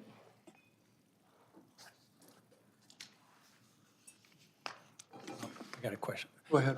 So you said you did 113 inspections? No, that's the PC credits. The inspections was 34 that were required, and it was a total about 40 inspections. So some of those that aren't required by the state to be registered will still go out because it's within the county and want to make sure everything's good. Okay. On the, you know, the waterways and ditches, lakes, wetlands, all that. Okay. So. All right, thank you. Commissioner Burke. Thank you, Mr. Chair. Can you expound a little bit more on what emergency response is? What's So going on? funny you bring When that and up what? because I just got a call prior to coming here that, hey, Okay. there's runoff going to a ditch. Can you come out and take a peek? What's going on here? And, you know, I'll keep the anonymous or whoever's calling on that. So another emergency response was someone's throwing manure in the ditch. So it's going to talk to the landowner going, what's going on? Did you know the rules? And a lot of these are the people who are under those requirements to register that they don't know the rules. So it's going out there and engaging with them and telling them, giving them the heads up on, hey, this is the setbacks, don't put it here. Just kind of giving them a little bit of information and just giving them my contact. Don't be afraid to call me if you have any questions on setbacks, requirements, all that. Commissioner Emdek. Or they don't know they're in a shoreland district. That I remember too. when I learned that, I was not very happy with it when I was farming. Yeah, there's those areas where it's barely in one region, but then it's ag in another. But unfortunately, where the cows are, or goats or whatever, they're just in the shoreland zone. In general, I don't imagine you have any issues, by and large, gaining compliance when you go out on these. No, everyone's pretty cooperative. You know, they know it shouldn't happen and, you know, stuff happens as it says on the farm, so to speak. So everyone's been pretty cooperative so far and, you know, we want to just do our best. Okay. Anything else for? We need the action. local- Yeah, approval All right. and a signature as So- well. We need action. Yep, understood. With not having any further discussion, then is there a motion to accept the report? Mr. Chair, also move. Thank you. Is there a second? I'll second that, Mr. Chair. All right, we have a motion and a second to accept the report. Discussion? Hearing none, all in favor say aye. Aye. All opposed? That passes. Logan, thank you so much. Get a signature from you too. This time, we will hear from, Take it. Yeah, it's in our, I'll get it to you. we'll hear from Auditor Treasurer Lisa Weiss on the matter of consideration of setting a public hearing on a proposal to recognize Calhoun Lake as the official name of Calhoun Lake, Lake Calhoun. Lisa, good morning. Good morning. Lisa Weiss, Candy, Ojai County Auditor Treasurer. I'm here this morning to request the board set a public hearing on the petition to recognize Calhoun Lake as the official name for Lake ID 34006200. At the March 17th meeting, the board heard a presentation on the history of the Calhoun Lake, Lake Calhoun name. A petition was received in the Auditor Treasurer's office requesting to recognize Calhoun Lake as the official name for Lake ID 34006200. The petition meets the criteria under Minnesota Statute 83A.05, and the next step is to schedule a public hearing. Staff recommends scheduling the public hearing by approving the draft notice that's in the board packet and setting the public hearing for 9 a.m. on May 19th here in the Commissioners' boardroom. All right, thank you. Is there a, So moved, Mr. Chair. thank you. We have a motion and a second? I'll second that. Thank you. Motion and a second to set the public hearing. Any discussion? Hearing none, all in favor say aye. Aye. All opposed? Motion passes. And you also wish to have us set a public hearing on a proposed lake improvement district. I do. The next item that I have is to request that the board acknowledge receipt of the petition to establish the Lake Andrew Lake Improvement District under Minnesota Statute 103B.521 and to set a public hearing date to consider this request. The petition comes from the Lake Andrew Lake Improvement Association. It was received by the Auditor Treasurer. It meets the requirements under the statute 103B.521, and the signatures on the petition have been verified. The next step in the process is for the board to set the public hearing date, and staff is recommending setting the public hearing for 9 a.m. on May 5th here in the Commissioners' boardroom. All right, is there a motion? Mr. Chair, also move. Commissioner Dale Anderson moves. Is there a second? I'll second that. Commissioner Emdek seconds. Any discussion? I just want to say, I helped kind of with this a little bit.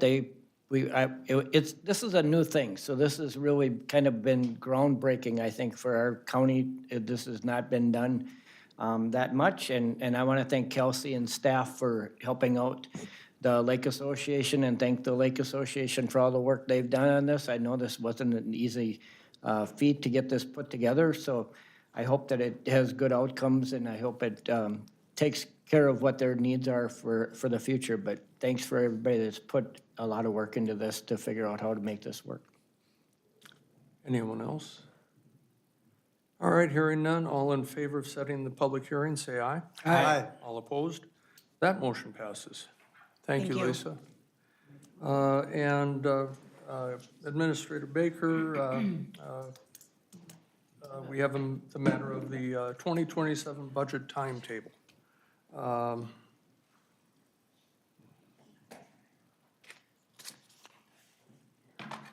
Good morning again, Kelsey Baker, Candioi County Administrator. Before you today in your packet, this is more so discussion, I'll be presenting this budget timeline to the department heads this Thursday, actually at our monthly department head meeting. But it just kind of walks through the timeline. So as of this week, the budget financial recap will happen at the April 21st board meeting. The first quarter reports will happen at the 21st meeting. We'll distribute the the budget packets out to department heads and quasi-government agencies. Department heads will then be asked to send back their budget. We won't worry about salaries. I'll do their one-on-one meetings with all of the departments between May 26th and June 12th. And then I would be suggesting a board work session at the July 21st board meeting. And then we would have another board work session August 18th, kind of like what we have typically done in the past.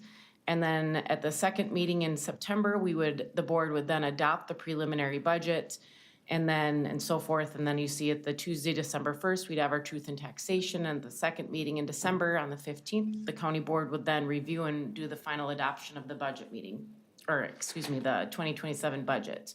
Or my question to the board, and I don't necessarily need an answer today, but if the board would like a work session at that first meeting in September. So you would have a work session in July, August, and September.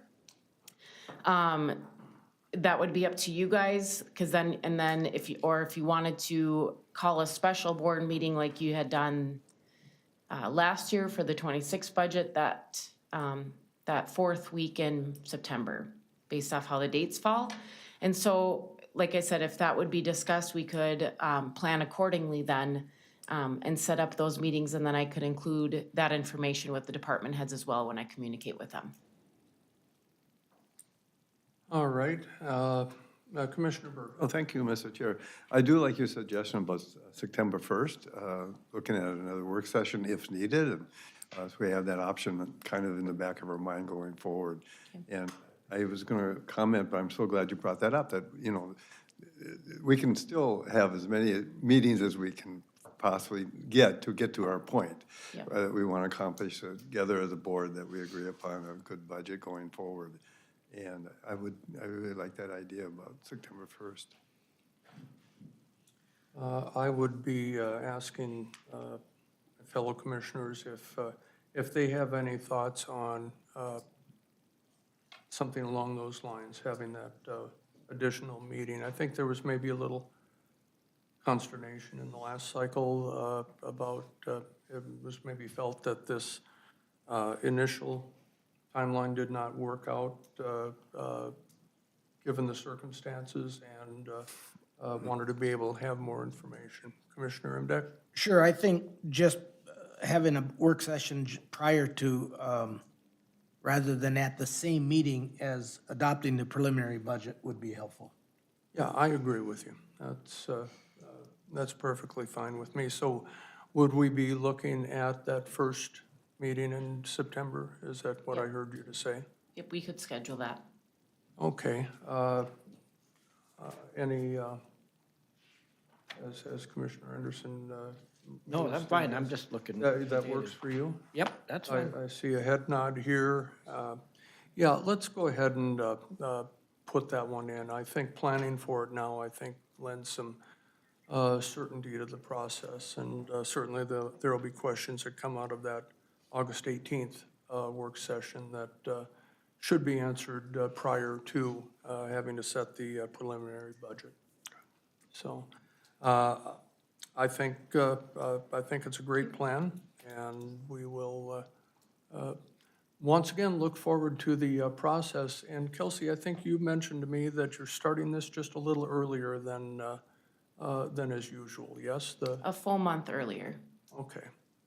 So I think just with everything that's going on with legislative issues, we're going into union contracts, union negotiations this fall.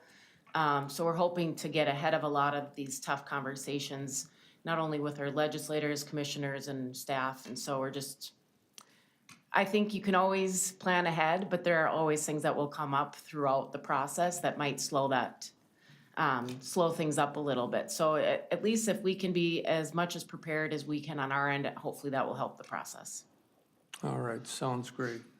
Well, good, thank you for presenting that, and we'll add that additional work session in there. Okay. And I think the process is, sometimes difficult, but we'll get through it. So, all right, thank you for that. Do you have any, we have a couple of appointments. So I'm just Will gonna you stay up present here on for a that? few more minutes if that's all right.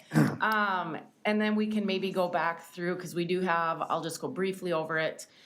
We have our ditch hearing for JD1 this afternoon at 1 p.m. The 3 commissioners were notified by us and all of that information for today.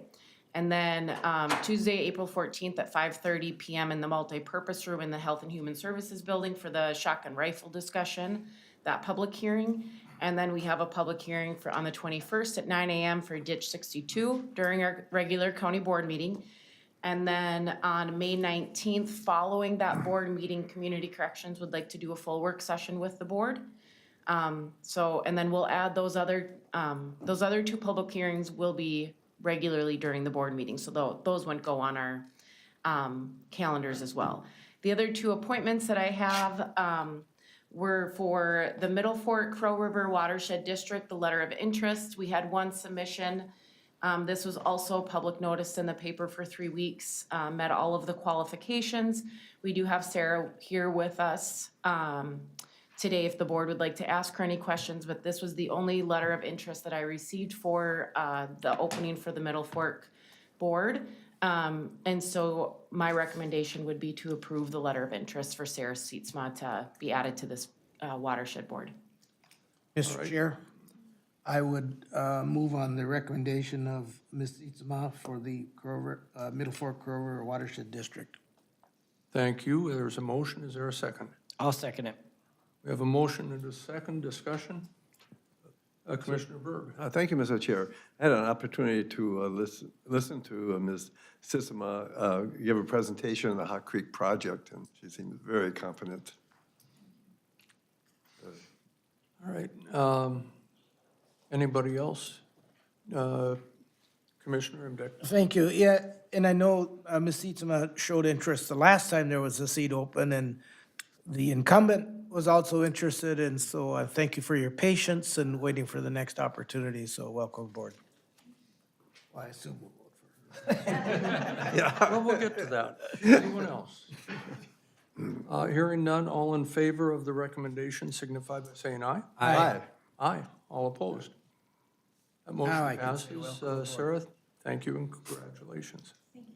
I'm looking forward to it. Elsie? And then we have one other appointment for the Minnesota Extension Committee. We still needed to fill a spot for District 1, and I believe Trish worked with Commissioner Berg on this, and so I would recommend approval to appoint Scott Thaden to the Extension Committee for District 1. So I got a phone call last night, so if it's okay, I have one more to add to this. So from District 3, Dale Lauer actually called me last night and said that he'd be willing to take the other position that's missing from my district. Oh, to fill If that. that's okay for that opening, so if that's okay with everybody, we could do it at the same time, otherwise we can wait till next month. Either way. I would defer to Shane if you, I think that's fine too, but Can we do So that You would could- be my motion could to do accept both both then. of them. both at the same time? yep. Okay. All right, everyone understanding of what's being asked here? He made a motion, we need a second though. Yep. I'll second that. Okay, and the motion is for both? Yep. Okay, very good. Discussion. Okay, hearing none, all in favor, say aye. Aye. All opposed? That motion passes. Thank you. All right, we are down to administrative updates, appointments, calendars, committee reports. I did want to have a brief discussion in regards to the public hearing next week on the shotgun rifle ordinance, and just want us to be able to get some clarification as board members on when people are reaching out to us, and if they know, for example, that they're not going to be at the meeting, at the public hearing next Tuesday, what do they need to do to make sure that their thoughts and feelings on that are made a part of that public record? And the sense that I get is that they need to send something in directly to the administrative offices here, to Administrator Baker. Would you care to help me out with that? Yeah, if they do have any public comment, to send them into the county administration office, and then I will provide them the information and make sure that we can have that on the record for the public hearing.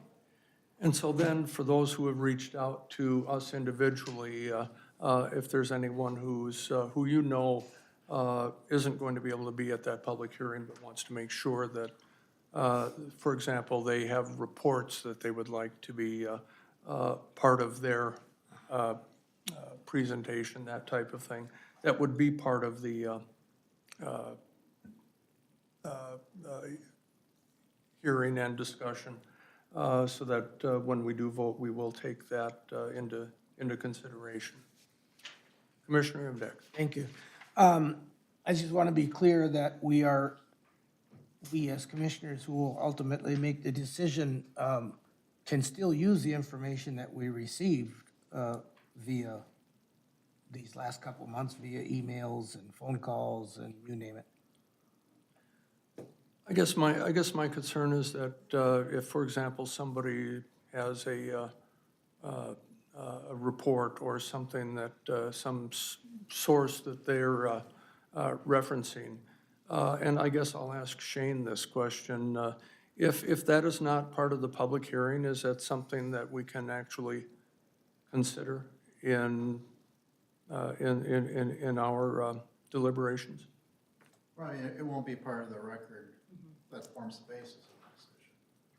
I think you always come with, information from all sources in life as you make these decisions, and you can't just separate that.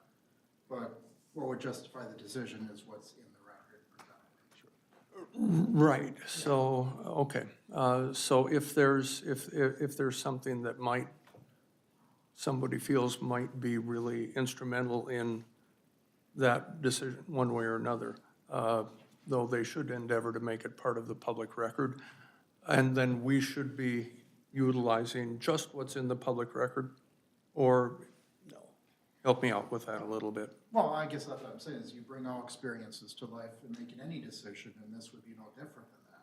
Okay. I'm just saying, what would justify it, outside of, other forums would be what's in the record, if it was a rational decision. Okay, okay. Well, because as you can tell, I was a little muddy on that, and so I just wanted to ask the question for everyone else as to, what we're going to be able to do with what we have. So looking forward to the public hearing, and that's downstairs again in the multipurpose room, 5:30 p.m. sharp, and we will go until everyone who wishes to be heard is heard. And then what is our end goal? Are we looking at making a decision that evening, or are we looking at bringing that back. I think I heard a couple of weeks ago, or a couple of meetings ago, that we could defer the decision to as late as the first meeting in May. Correct. Is that correct? Yep. Okay. So, Commissioner Emdek? Yeah, I don't think we should deliberate the evening of the public hearing. Yeah, That should be at a separate meeting. Yeah, Commissioner Berg. Yeah, thank you, Mr. Chair. And I understand there's been some talk about our board meeting on the 21st, looking at that Yeah, possibly. and I can add it to then. That's what I thought. And that'd be a good time. No sense of waiting until the very last meeting. And the people have been putting a lot of input into this, and one more meeting, we don't want to put them off too much longer. But I do like the idea, as Commissioner Emdek mentioned too, that we have a chance to think this over a little bit further after that hearing. Yeah, I tend 21st to would agree work out great, because some of this will, there's a high likelihood that there will be new information, I should think, that's coming before us. And so, in all fairness, we've taken this long to go through a step-through process to be able to hear from everybody as needed and give everybody ample time and opportunity to be heard on the subject. So, and it's a lot for us to take in.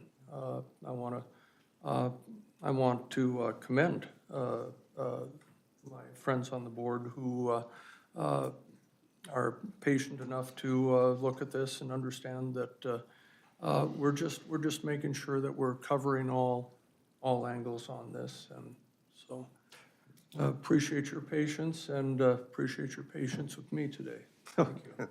Commissioner Berg. Yeah, thank you, Mr. Chair. The input we received so far has been huge, and I just think all the input I've ran across and I've heard from people, and I think the rest of us have too, has been very professional, very well presented, both sides, and it's really appreciate hearing from everybody. Never experienced as many people to hear from, and it feels good to hear and get this input too. We appreciate it very much. Absolutely. So at this time, we're down to report outs. Is there anybody that has something that is of particular interest to the board at large? Just, Commissioner Berg. Yes, actually, we had some extra time in there. The one thing I'd like to bring up is that we did have our Hawk Creek One Watershed Plan meeting, and we talked about going forward since there's some changes there. And at this point, Renville County and Chippewa County is going to be taking the leadership on this, the administration on that, and they're going to work that out. So feeling good about going forward with that. All right. Commissioner Dwayne Anderson. Yeah, so for me, on this week, for Pioneer Library, we're going to be interviewing candidates for a new director for the Pioneer Library system. Okay, Roger. Thank you, Mr. Chair. So I now serve on the board of directors of the Highway 23 Coalition. And Highway 23 Coalition has their annual member meeting on this coming Friday in Mora.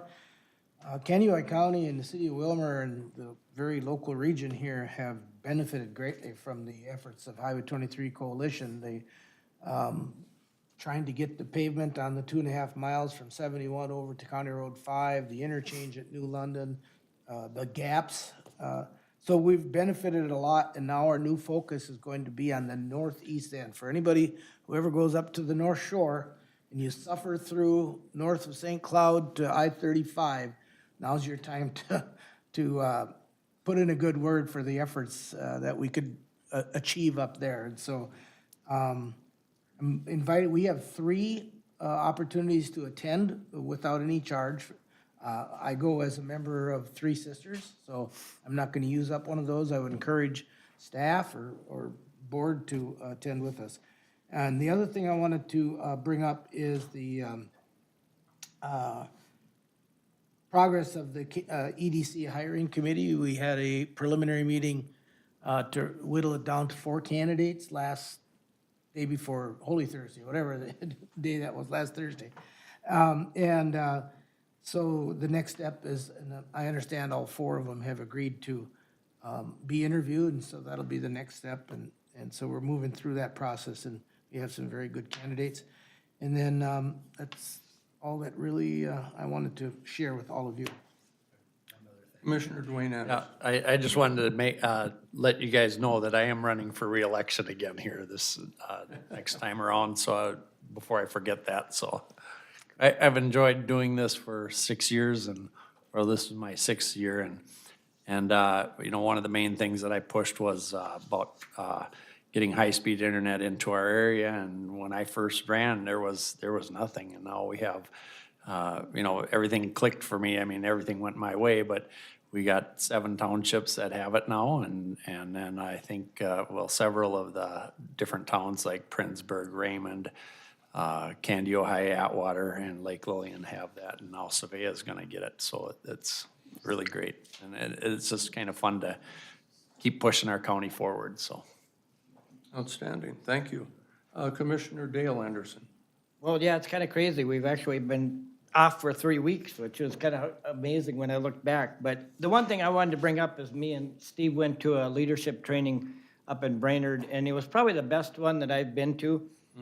Very simple way to understand ways to communicate with constituents, communicate with people in different situations, and how to not be so, you know, the best example that I thought was the best is if you're really nervous or if you're in for a fight, you're gonna lean forward like I am. But what he really talked about is that we all need to lean back, and sometimes people think we're not paying attention, but if we lean back and turn a little bit, it takes the pressure off of everybody being, we're kind of opening ourselves up. And I thought that was the coolest thing that we got taught was to not sit there like this, like we're in the battle, to just lean back and let people talk to us and let us absorb what they're saying. And I think that really will be a cool thing for me to think about. But it was a really good thing. It was a 3-day session that we went to. And the guy was very good at making it down to earth and very practical situations of different scenarios like that to help become a better commissioner and do our part to take care of the county, so. Commissioner Berg, anything? I think pretty well said it, I think already. And to go along with that, even if we do lean forward, be sure we smile. All right, and as Dale indicated, actually, that's been mostly the last work that I've been able to do pretty much for about the last 10 days, been laid up a little bit, and so happy to be bouncing through this once again. So with that, is there anything else for the good of the order? Otherwise, then, we will adjourn the County Board of Commissioners. Thank you, everybody. I would remind Commissioner Berg, Commissioner Anderson, and I will be returning at 1 o'clock for a ditch authority